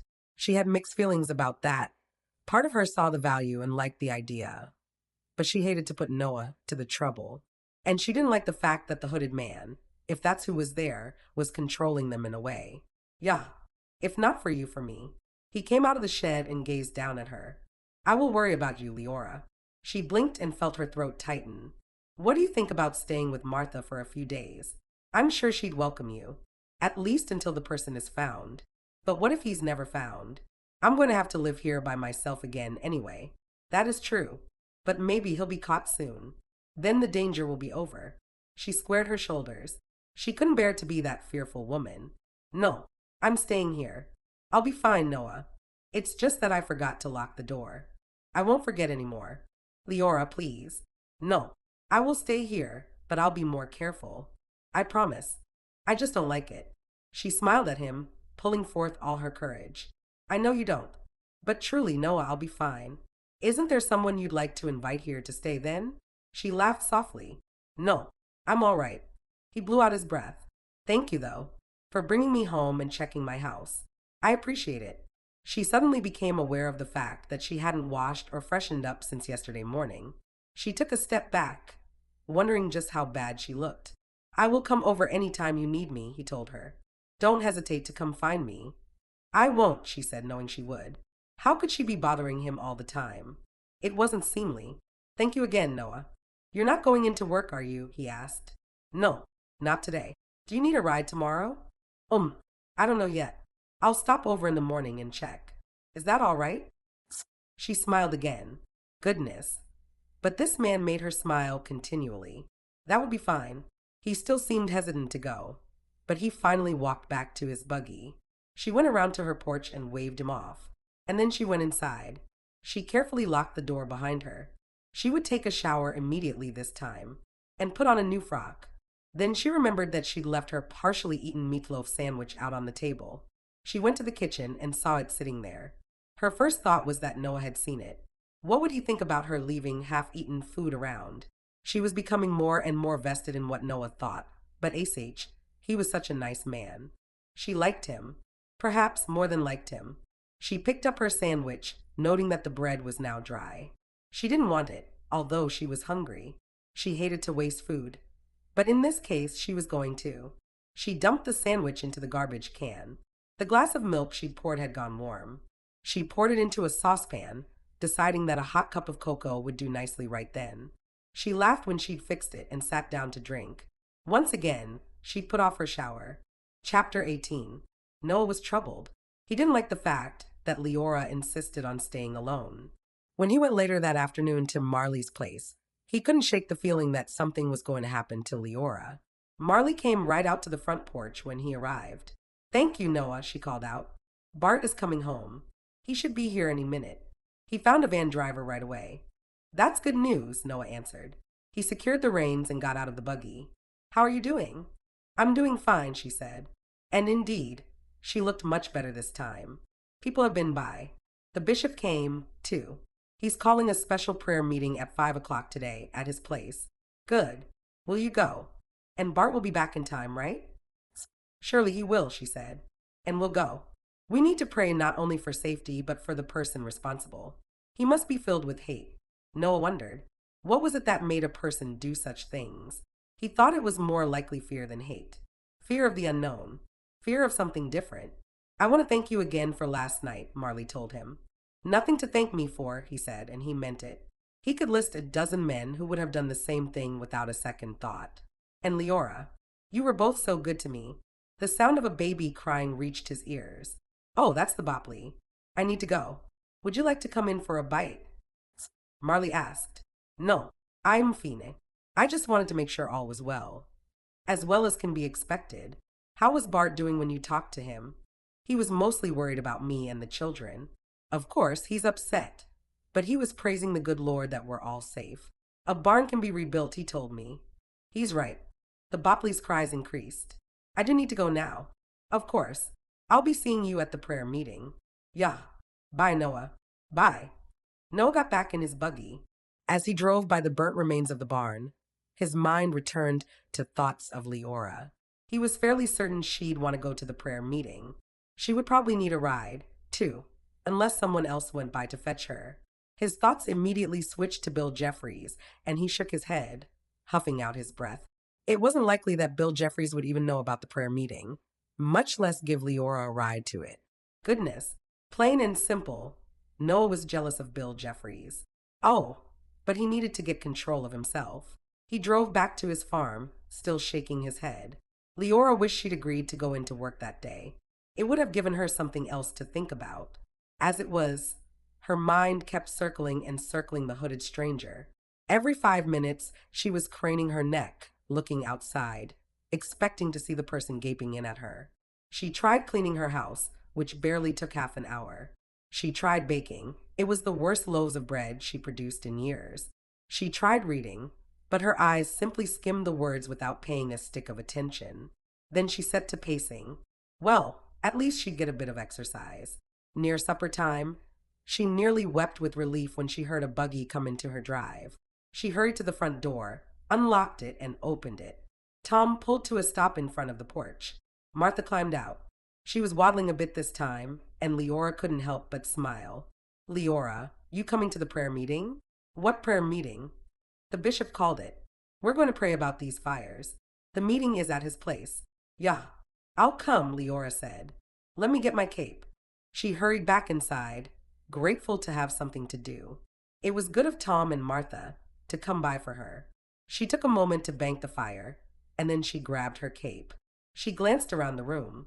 It'd be dark by the time she got back, and she didn't fancy coming into a dark house. Not today. But leaving a lantern burning unattended was pure foolishness. She decided to grab a flashlight and put it in her bag. No one need even know it was there. Again, she felt foolish for her fears, but there they were. At least with the flashlight, she could get to the lanterns with no issue when she came home. She went back outside to see another buggy drawing near. Why, it's Noah, Martha commented from where she waited by her buggy door. Had he come for her, too? Leora's heart gave a happy jolt. Just a minute, she told Martha. She ran back to Noah's buggy as he drew to a halt. She went to his window. Hello, Noah. I came by to fetch you for the prayer meeting. Even in the cold, her cheeks warmed with pleasure. Thank you, but Tom and Martha are here. He nodded slowly. I'm too late. He smiled at her. You going with them, then? She hesitated, but only for a minute. It would create much less gossip if she went with Martha and her family. She could only imagine the tongues wagging if she showed up riding beside Noah King. Ja, she said. I'll see you there. He smiled again and snapped his reins, pulling his buggy around Tom's and leaving the drive. Leora ran back and climbed in the back of Tom's and Martha's buggy to sit beside their 2 children. Hello, Louisa and Ben, she said. How are you 2 doing? They both grinned up at her. Someone's burning our barns, Ben announced. Leora's brow raised. Martha had gotten in by then, and she turned to her son. We're going to pray for them, she said. So they don't burn him no more, Ben said, tugging at Leora's cape. Yah, Ben. We're going to pray so the fires stop. Leora looked at Martha, who was giving her a frank look. Well, Martha said. Well, what? Why did Noah come by? Leora bit her lip before answering. He was going to give me a ride to the prayer meeting. I see. Martha's expression turned playful. And here Tom and I ruined your plans. We didn't have plans, Leora was quick to say. So, he's been coming over frequently, huh? I never said that. Martha laughed and nudged Tom. Noah is sweet on our Leora, she said. No, he isn't, Leora insisted. Martha reached back and tickled Ben, who giggled. Did you hear that, Ben? Noah is sweet on Leora. Martha, Leora cried. Ben will get ideas and tell everyone. No, he won't. She looked seriously at Ben. It'll be our secret, won't it? Ben's eyes grew wide, and he nodded solemnly. Our secret, he repeated. But seriously, Leora, what's going on? Leora glanced at Tom, who didn't seem to be listening. But then, how could he not? She gave Martha a pleading look. Martha snorted. Oh, don't mind Tom. He's deaf to this kind of talk, ain't so, Tom? Completely deaf, Tom responded, deadpan. Leora rolled her eyes. How she loved these people. They could always make her laugh. Her tortuous afternoon was forgotten. Well, Tom doesn't seem so deaf to me, Leora said, laughing. In truth, Noah has been giving me rides to work sometimes. And he took me to Marley's after the fire. I heard you spent the night, Martha said. Along with Noah, Tom interjected. Martha's mouth dropped open. What? How in the world did I miss that little tidbit? Oh, Leora, you haven't been telling me a thing. We did spend the night in her front room, Leora said. Then she grew serious. Marley was shook up. So were the children. I didn't think she should be alone. And when Noah learned I was staying, he stayed, too. I suppose he thought we should have a man around. I think he was right, Tom said. I'm glad he stayed. Marley caught sight of who probably set the fire. Martha gasped. What? I didn't hear that either. Goodness, what's happening with me? I'm missing all the news. She saw someone with a hood on, Leora told her. She thinks it was the person who set the fire. Oh, Martha murmured. Leora chose not to share about her shed incident. She wasn't sure why she kept it to herself. Maybe by not talking about it, it became less real. But whatever the reason, she kept quiet. We're here, Tom announced. Now, children, Martha said, you're to be on your best behavior. This is the bishop's house we're at. Do you understand? Ben nodded, and Louisa just stuck her fingers in her mouth. There were already a good number of buggies in the yard, lined up in a tidy row. The horses were still hitched up, though, so Leora assumed the prayer meeting wouldn't be too long. They climbed out of the buggy and filed into the already crowded house. Welcome, said the bishop's wife. It's right crowded in here, but the barn is so cold today. We don't mind, Martha said kindly, shepherding her children to where the women were gathered. Tom disappeared into the men. Leora couldn't help but look for Noah. He was in the back, but he was tall enough to be seen. He caught her eye and smiled. She turned away quickly, embarrassed to be noticed looking for him. After about 10 minutes, the bishop spoke. Thank you for coming, he said. As you all know, we've been targeted by someone. We don't know their reasons for attacking us, but it's not the first time. First time for us in Hollybrook, someone behind Leora murmured. We're here to pray for them, whoever they are, and for our own strength and patience and love. We know that meeting violence with violence is never the answer. He went on for another 5 minutes or so before they began to pray. It was a silent prayer, and Leora felt a peace fill her. She loved to be in the middle of her community when they were praying. Even the occasional sniffle or whine from a child didn't interrupt the calm feeling of love and faith and hope. She wasn't sure how long their praying lasted. She only knew when the bishop cleared his throat to signify the end of the prayer time, she felt better than she had for days. Everyone else must have felt the same, for the heavy feeling at the beginning of the meeting had been transformed to one of lightness and joy at being together. The chatting started, and then the laughter.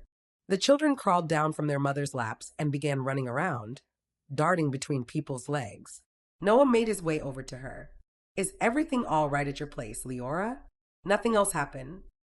She glanced around, but no one seemed to have heard his words. Everything is fine, she told him. You staying with Martha tonight? She shook her head. There's no need. He looked disgruntled for a moment, but then he smiled. Do you need a ride into the diner tomorrow? I'm planning to go in about 10 o'clock. I'll be there to take you, he said, and before she could respond, he moved away, joining the men who appeared to be busy planning the barn raisings. Martha stepped close and whispered, You like him, Leora. Admit it. Leora lowered her voice to a murmur. Of course I like him. Everyone does. He's a nice man. Martha laughed outright at that. Yah, Leora, That's what I meant. She nudged Leora and shook her head in amusement. Leora's cheeks flamed hot. Someone's going to hear you. Martha laughed again. Oh, no one's paying us a bit of mind. Leora fidgeted with her cap strings and unable to help herself. Her gaze went to Noah. He cut a fine figure, there, in the middle of the men. His shoulders were broad, and his shirt strained the slightest bit over his muscles. She found herself wondering what it would be like to be enveloped in his embrace every morning and evening. She gave a start and blinked hard. She looked back to Martha, who was giving her a knowing look. Like I said, Martha whispered, one eyebrow raised. Leora scowled. Fine, she said. I suppose I'm the tiniest bit smitten. Martha's face broke out into a wide smile. Oh, Leora, but that's good. He's a fine man. I said the tiniest bit. Martha gave that knowing look again, and Leora wanted to fall through the floor. She loved Martha dearly, but sometimes she was completely annoying. You're still planning on coming for Thanksgiving, ain't so? Martha asked. Yeah. I'll come over early and help with all the cooking. Ma'am will be there early, too, so we'll get things done in plenty of time. Martha rubbed her protruding stomach. I'm glad I had the foresight to invite Noah to dinner. Leora was pleased to hear about the invitation, but considering their conversation, she wasn't about to say so. I will bring squash pies, Leora offered. Would you? That'd be right nice. Martha let out a small moan. I don't know why, but this bopley I'm carrying sure does kick a lot. Leora felt a quick flash of envy for her friend. Again, she felt the yearning to have a little one of her own. Her eyes flicked to Noah again. He looked over and their gazes locked. Leora sucked in a breath and averted her eyes. Can he tell? She wondered. Can he tell that I'm growing fond of him? Would he ask again to take her driving? Not to any destination, but just to court her? Why had she been so quick to stay silent with him the last time? Right then, she couldn't imagine ever turning Noah down. Her brow furrowed. She had lied to Martha. This was much more than the slightest bit smitten. Why? She was falling in love with the man. David. What would David think of him?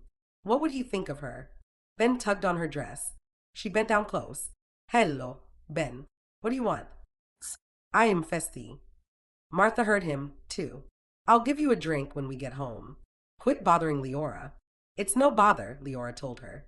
Come on, Ben. I'm sure the bishop's wife has a drink of water for you. She took Ben's pudgy little hand in her own, and they went to find a glass of water. Chapter 19. The meeting broke up and Tom and Martha took Leora home and let her off at her house. You all right by yourself? Tom asked. Of course I am. Thanks for the ride.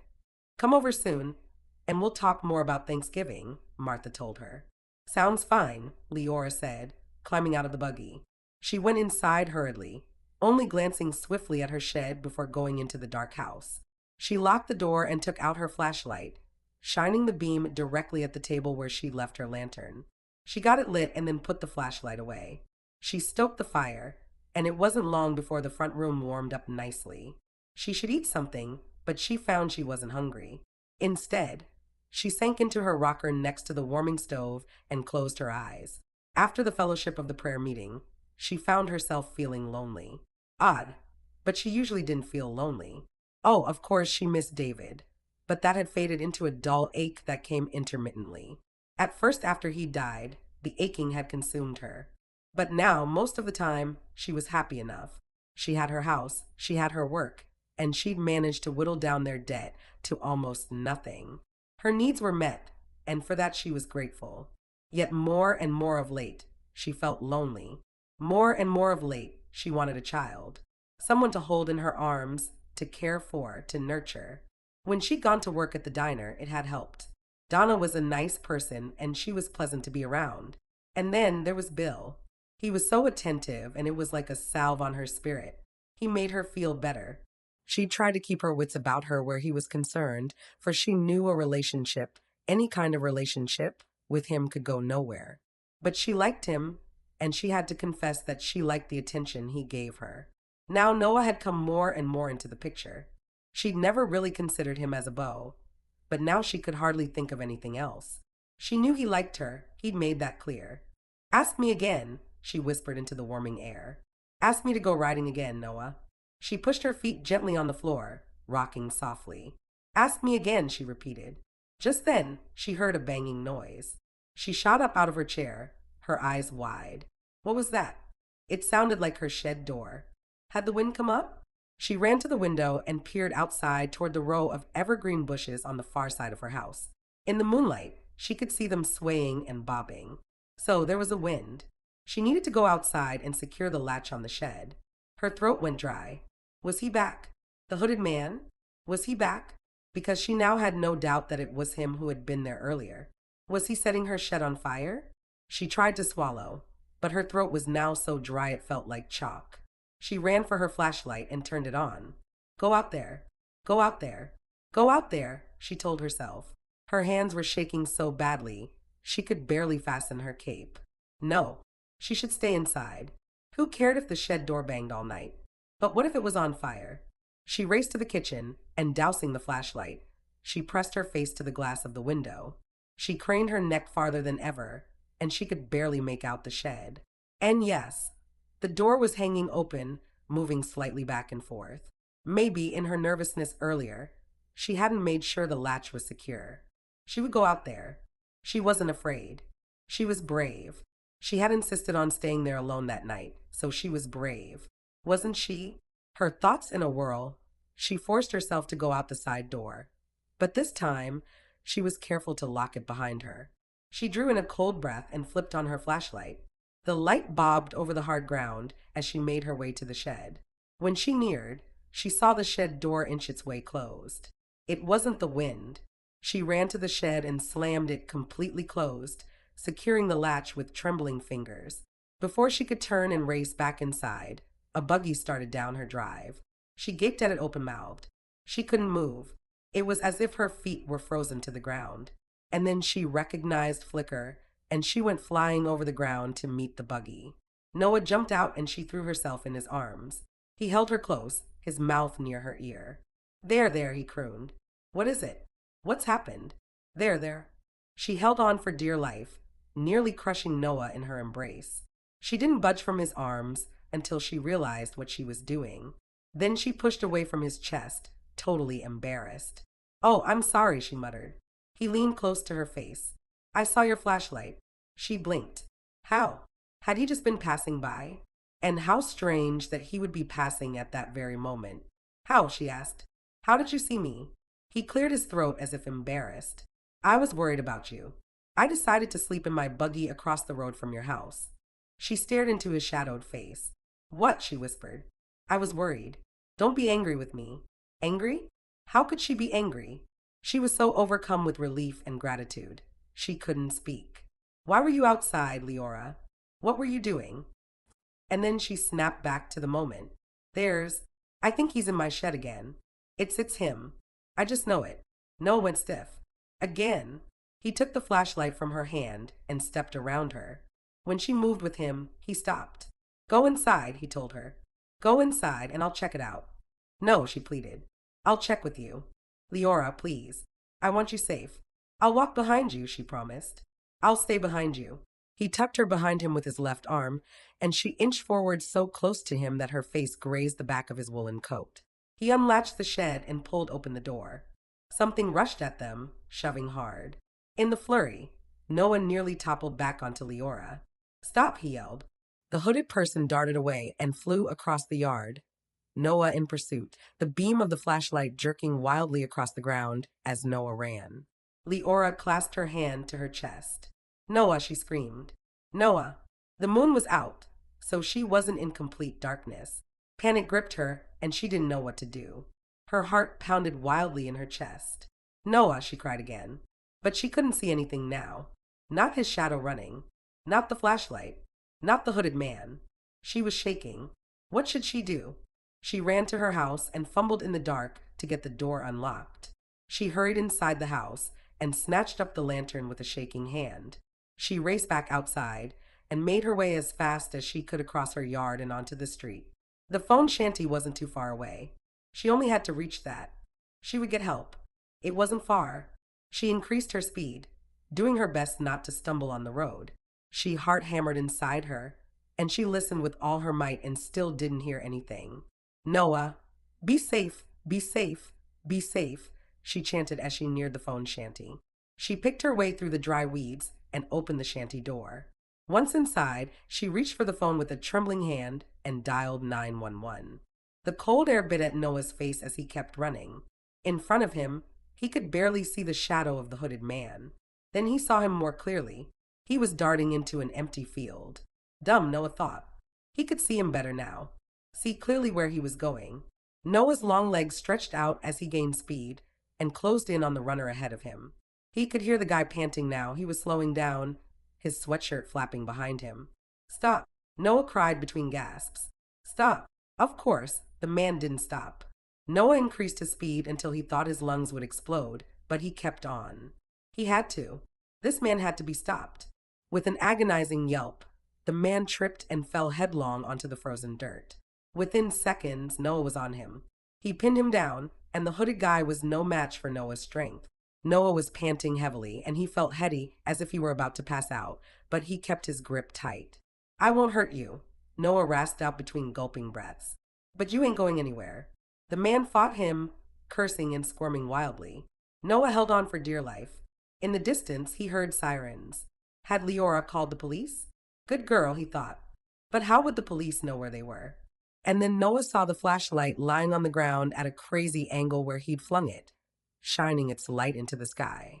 The man beneath him continued to struggle, but he was so much thinner, so much lighter than Noah.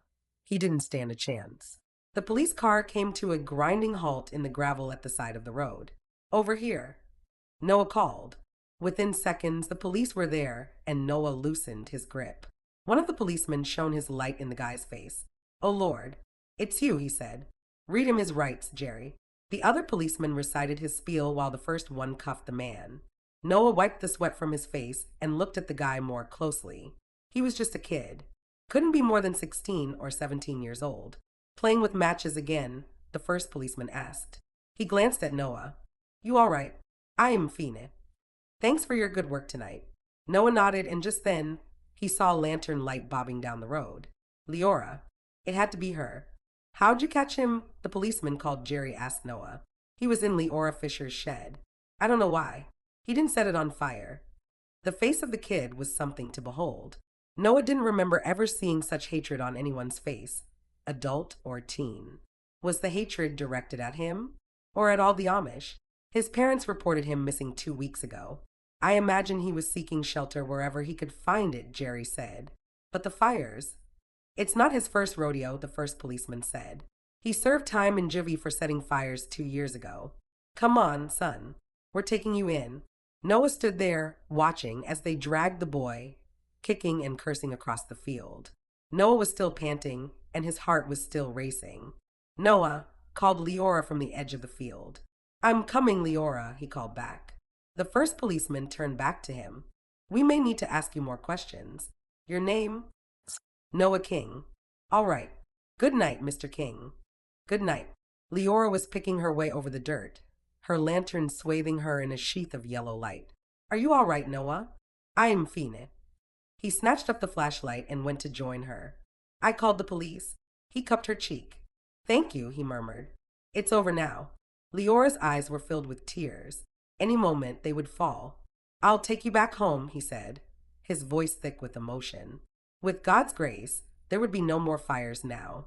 No more lost barns. Was he the one who did it? The fires? Leora asked quietly. Noah nodded. They think so. He set them before. The police knew him. She was silent as they turned toward her home. He's just a kid, Leora. A kid. Is he? Yeah. No more than 17, I'd guess. She drew in a breath. He shook his head. Imagine doing something that hateful at such a young age. He must be very troubled. He must be. They fell into step on the road, walking slowly, both their lights going before them and illuminating the asphalt. Noah. You were going to spend the night in your buggy? He looked down at her. Her eyes were wide, and her expression was one of both awe and gratitude. I was, he said tenderly. She visibly swallowed. Thank you. Her voice was a whisper, but it carried with it such a sense of intimacy that his heart swelled. Leora. She bit the edge of her lip before answering. Yeah. Will you go riding with me some evening? This time, she didn't hesitate. I will, she said. She smiled then, and to him, It seemed like the darkness around them receded into pure light. He grabbed her free hand, and they continued walking toward her home. Chapter 20. The day before Thanksgiving, Leora worked on a huge batch of fresh rolls for the meal. She decided earlier that bringing only squash pies wasn't enough of a contribution, so she told Martha she'd also bring the rolls. They had risen perfectly and were now in the oven. She was busy rolling out dough for the pie crusts. She'd already baked the squash and mashed it, mixing it with spices and milk. It smelled delicious, and she hoped it tasted the same. Ever since the other night when Noah had caught the arsonist, Leora couldn't stop smiling. Her fear of being alone had evaporated as soon as the police had left with the young man in cuffs. But that really wasn't her reason for smiling. Noah King. He was her reason. Noah King. Noah King. She loved the way his name tumbled off her tongue. She set down her rolling pin and sighed. Goodness. But she was acting like a smitten schoolgirl. She laughed. Be that as it may, she couldn't have stopped her smiles if she wanted to. She tossed a bit more flour onto the counter and continued her rolling. She still couldn't get over the fact that Noah had planned to stay in his buggy the whole night and watch her house. He'd even brought a blanket for Flicker. He was a kind man, a good man, someone who would be a wonderful husband and a wonderful father. She balked. Getting a bit ahead of yourself, aren't you? She whispered. But was she? The look of love in Noah's eyes that night. It had taken her breath. David, she said aloud. Well, I hope you are all right regarding Noah. I know it hasn't been that long since I lost you. I never intended to fall in love again. Truly, I didn't. It just happened. And Noah, well, you know Noah. And you liked him. I do remember that. You are happy for me, aren't you? Tears gathered in her eyes, and she wiped at them with her forearm, trying not to smear flour on her face. She sniffed. I still miss you, David. I always will. And she would. His passing had left a huge hole in her heart. The past year had been difficult, not only because she missed her husband, but because of the mess of debt he'd left her in. That she wouldn't miss. Her mind wandered. Would Noah ever lead them into such a financial mess? She didn't think so. But then, she hadn't thought so of David either. A sudden apprehension gripped her. Maybe she should slow this courtship down. Maybe she should be a lot more careful this time. She simply couldn't bear to go through all of this again. Her smile faded, and a line of worry creased her brow. Noah, she spoke into the air, you wouldn't double mortgage your place, would you? Maybe Noah owned his farm outright. Maybe he was more careful with his funds. Maybe that horrible year of crops a few years back hadn't devastated him, like it had David. Maybe, she huffed out her breath. Maybe, you should concentrate on your baking, she scolded. She laid the first crust into the pie plate and started in on the next one. Later that afternoon, Leora went in to work. She rode her bicycle as there was an unexpected break from the freezing temperatures. Typical for Indiana, everyone said. 40-degree changes in weather at the drop of a hat. Leora Fisher. Donna chastised her when she saw her. Don't think I didn't notice that you rode in on your bike. My brother isn't going to be pleased. It's at least 50 degrees out there, Leora told her, peeling off her cape. It's like summer. Donna's norted. Hardly. Leora laughed. Well, after the cold we've had, it feels like it. Leora, Bill said, coming to the doorway of the kitchen. You're here. I was about to go and get you in my truck. And now you don't need to. He smiled at her, his eyes twinkling. No, I don't. You're here. Even though I know you don't plan to stay long today. She squirmed a bit at the obvious pleasure in his voice at seeing her. The image of Noah's face filled her mind. She was going to have to say something to Bill. Or hint at it, anyway. She couldn't have him pining after her. Shame filled her. She shouldn't have ever let him give her a ride in his truck. Hadn't that been the start of it? Bill followed her into her small office. I wanted to talk to you, he said. She cringed, dreading what might come next. Yeah, I know you have no family around, he started. And we're open tomorrow on Thanksgiving Day like I told you. But afterward, I mean after the crowds leave, Donna and I are going to enjoy a private Thanksgiving dinner. It'll be really nice. I would love it if you would join us. She looked at his hopeful face and swallowed hard. Please say yes, he continued. And I'll give you a ride here and back home because it will be dark by then. See, he grinned widely. It's all arranged. But she started. I won't take no for an answer. I'm spending Thanksgiving Day with Martha and her family. Tell him about Noah. You could still come. Our meal will be quite late. Aye. Come on, Leora. You know you want to, he teased. It's just that. Well, I don't think I should. Noah will likely take me home from Martha's, and he might stay and visit a bit. There. She gummed that out anyway. Biles animation faded. I see. But thank you so much for the invitation, she added quickly. He stared at her, his eyes full of questions. Am I to assume he stopped and cleared his throat? Are you dating Noah now? She sucked in a breath. Ja, she murmured. Ja, I am. Bill blinked rapidly, and she saw a myriad of emotions flicker over his face. I see, he said again. Then he put on a smile. Well, that's nice. And he turned and left her office just like that. She stood there, staring at the spot where he'd been. And then she sank down into her chair. She'd been right. He was sweet on her.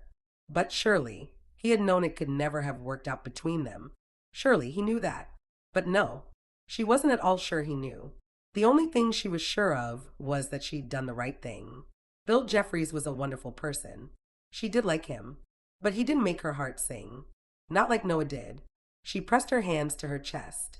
Yes, she'd done the right thing, but it hadn't made it any easier. Chapter 21. Thanksgiving Day dawned with the sun shining brightly over the frozen ground. It was cold again.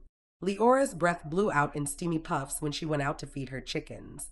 She made quick work of her chores and ran back inside. Tom was scheduled to pick her up in less than half an hour. She wanted to be there early so she could help Martha and her mother and sisters with the rest of the preparations. She didn't bother taking her cape off. She had already packed up the rolls and the pies, ready to take. She banked her fire, knowing it would likely be completely out by the time she returned. Before, she had been quite excited about this meal, but now she felt some reservation. It was her own fault, of course. She'd allowed her mind to loop around the worry of how Noah handled his finances. No matter how much she scolded herself for it, she couldn't seem to stop the cycle, and she was paying the price. Instead of looking forward to seeing Noah that day, she dreaded it. Honestly, she was disgusted with herself. She heard Tom's buggy crunching over her gravel drive. She waited a moment and then opened the door. He'd brought Ben with him. Ben tumbled out of the buggy, grinning. We're having a big dinner, he hollered to her. Leora laughed. I know we are. It's Thanksgiving. Ja, it's Thanksgiving. The food's inside, Tom. I'll help you. No, I'll get it. You go on and get into the buggy with Ben. It's mighty cold again today. She almost told him to be sure and lock the door, but she forced herself not to. She didn't want to live that way. She supposed some might call her foolish, but there had never been a reason to lock up in Hollybrook before, and she didn't want to make it a habit. But Tom must have had different ideas. As he was coming out with the first load of food, he asked, Do you have your key, Leora? I'll lock your door for you when I go back for the pies. She opened her mouth to protest, but then realized Martha would likely have a fit if she didn't go along with him, even though the arsonist had been safely apprehended. No, I don't have my key. It's hanging right inside the door. All right, I'll fetch it and lock up for you. A few minutes later, he came back out with the last load of food. Okay, I think I've got everything, and your door is now locked. After putting the pies on the back seat of the buggy, he handed her the key, and she tucked it into her bag. She nodded her thanks and realized that Noah would be upset right along with Martha if she didn't have her doors locked. Noah. She didn't want to see him, except she did. Oh, but she was driving herself crazy. Thank goodness, Ben chattered all the way to Martha's. He went on and on about the big turkey they were going to eat, and the cookie he'd already eaten. Listening to his jabber lightened Leora's spirits. Here we are, Tom declared as they pulled into his drive. Leora could already see a row of buggies near the barn. It looked like most of Martha's family had already arrived. Go ahead in, Tom told her. I'll bring in the food. I can take the rolls, she said. Come on, Ben. Let's go inside. She picked up the large basket that held her rolls, and they hurried inside. The minute they passed the door, a wave of delicious heat enveloped them, and the aroma of turkey and spices filled the air. Chatter spilled out from the kitchen, and Leora noticed the men had congregated in the front room. She nodded and smiled her greeting to them, and then went on into the kitchen. Oh, you're here, Martha cried, dropping the spoon she was holding. She held out her hands for the basket of rolls and peered inside. They look lovely, Leora. I hope so. Tom dropped off the pies before disappearing to join the men. The women were bustling between the cook stove, the counter, and the table, which was already laden with food. Leora knew the women in Martha's family quite well, and they all greeted her with big smiles. Within seconds, she was peeling potatoes. We need to get that platter of pickles and olives put together, too, Martha's mother said. I'm doing that, Martha's sister Rose commented. Leora relaxed immediately. She loved these people, and she was so grateful to be included in their day. The talk moved from what needed doing, to the weather, to the coming Christmas season, to the fires. It was then that Leora realized Noah was a hero. You were there, Leora, Martha's mother said. Did you see Noah capture that person who started the fires? Leora recounted the night. So brave, Martha said. And notice it happened right after prayer meeting. The good Lord heard our cries, Rose said, nodding. And he provided Noah for us. We must continue to pray for that young man, Martha said. She took in a huge breath and rubbed her swollen belly. I need to sit down. Sit, Leora said quickly, pulling out the kitchen bench. There are plenty of hands here to do the work. You can supervise. Martha laughed. Right, like that will work. Martha's mother chuckled. It'll work. We can handle this. We can, said Tammy, Martha's other sister. And they did. No one would let Martha up from the bench the entire morning. She complained a bit, but seemed to enjoy her inactivity. Although, little Louisa demanded her attention more than once, until Martha's mother swooped her up and took her into the men. It was just before noon when Noah's buggy pulled into the drive. Leora, who had been listening for it, was the first to notice. Noah's here, she announced. Why don't you go greet him? Martha asked, giving her a knowing glance. Welcome him to the meal. Letting Noah in was completely unnecessary as he would just come in on his own. But Leora didn't argue with Martha. She wasn't about to have that be a topic of public discussion. She hurriedly wiped her hands on the kitchen towel and went to the front door. She stepped outside without her cape, despite the cold. Noah had parked the buggy in the row with the others and was unhitching Flicker. Leora, he called to her. It's good to see you. She heard the pleasure in his voice, and for a moment she forgot her concerns. It's good to see you too. Just as quickly, though, her concerns came back, hovering over her, poking at her mind. She did her best to squash them, wanting to enjoy this special day. But Noah was entirely too observant for that. What is it? He asked, pausing what he was doing. What's happened? She frowned. Nothing. Everything is fine. No, he said, studying her face. Something is bothering you. She let out her breath in exasperation. He was entirely too sensitive to her moods. You can tell me, Leora, he said softly, stepping closer. You can tell me anything. But how in the world could she tell him that she was afraid? That she was worried he was as careless with money as her David had been? Leora, are you in debt? She blurted, and then horrified, she clapped her hand over her mouth. His brow rose. In debt. She didn't answer. She just stared at him wide-eyed, her hand still covering her mouth. He smiled. What gave you that idea? She dropped her hand. I, she swallowed hard. I was just wondering. He leaned down until his face was close to hers. The steam from his breath fluttered over her skin. No, Leora, I'm not in debt. Are you worried about that? She took a huge, gulping breath of relief. I am sorry, she mumbled. Why? You can ask me anything, just like I said. But men don't like. He grabbed her hands. Leora, he said firmly. Anything. You can ask me anything. She felt tears welling in her eyes. Besides, he went on, aren't you the genius with finances? That's your job, right? I'd be a fool not to take advantage of you. He laughed. You know what I mean. You'd let me help you with your personal finances? Why wouldn't I? His face flushed. I mean, well, if things between us progress. She shook her head in wonder. David never ever let her do a thing with their finances. He told her it was a man's work. You're not teasing me? Noah frowned. Where is this coming from? Don't you trust me? I would welcome your help if we were a couple. And I'd expect you to welcome mine. The lines of concern on his forehead disappeared. He laughed again. Of course, I can't cook worth a bean. She began to laugh. Well, don't you worry about that. I can. Their gazes locked, and something passed between them. An understanding, a glimpse into the future, a promise of what was to come. Can I help you unhitch Flicker? She asked. Why not? We'll do it together, he said, smiling. It's Thanksgiving Day, Leora. Isn't that wonderful good? It is indeed, she responded. And it was wonderful good. Leora helped Noah put Flicker into the barn with the other horses, and then she slipped her hand around his elbow. Together, they walked toward the warm house that was filled to the brim with dear friends and the scent of a wonderful feast to come. The end. Thank you for listening to this heartwarming story by Brenda Maxfield. You can be assured that all her books are clean and wholesome. To find other romances by Brenda Maxfield, as well as the other authors at Tika House Publishing, visit www.tikahousepublishing.com. Remember to hit like and subscribe, and we will see you in the next Brenda Maxfield Amish romance.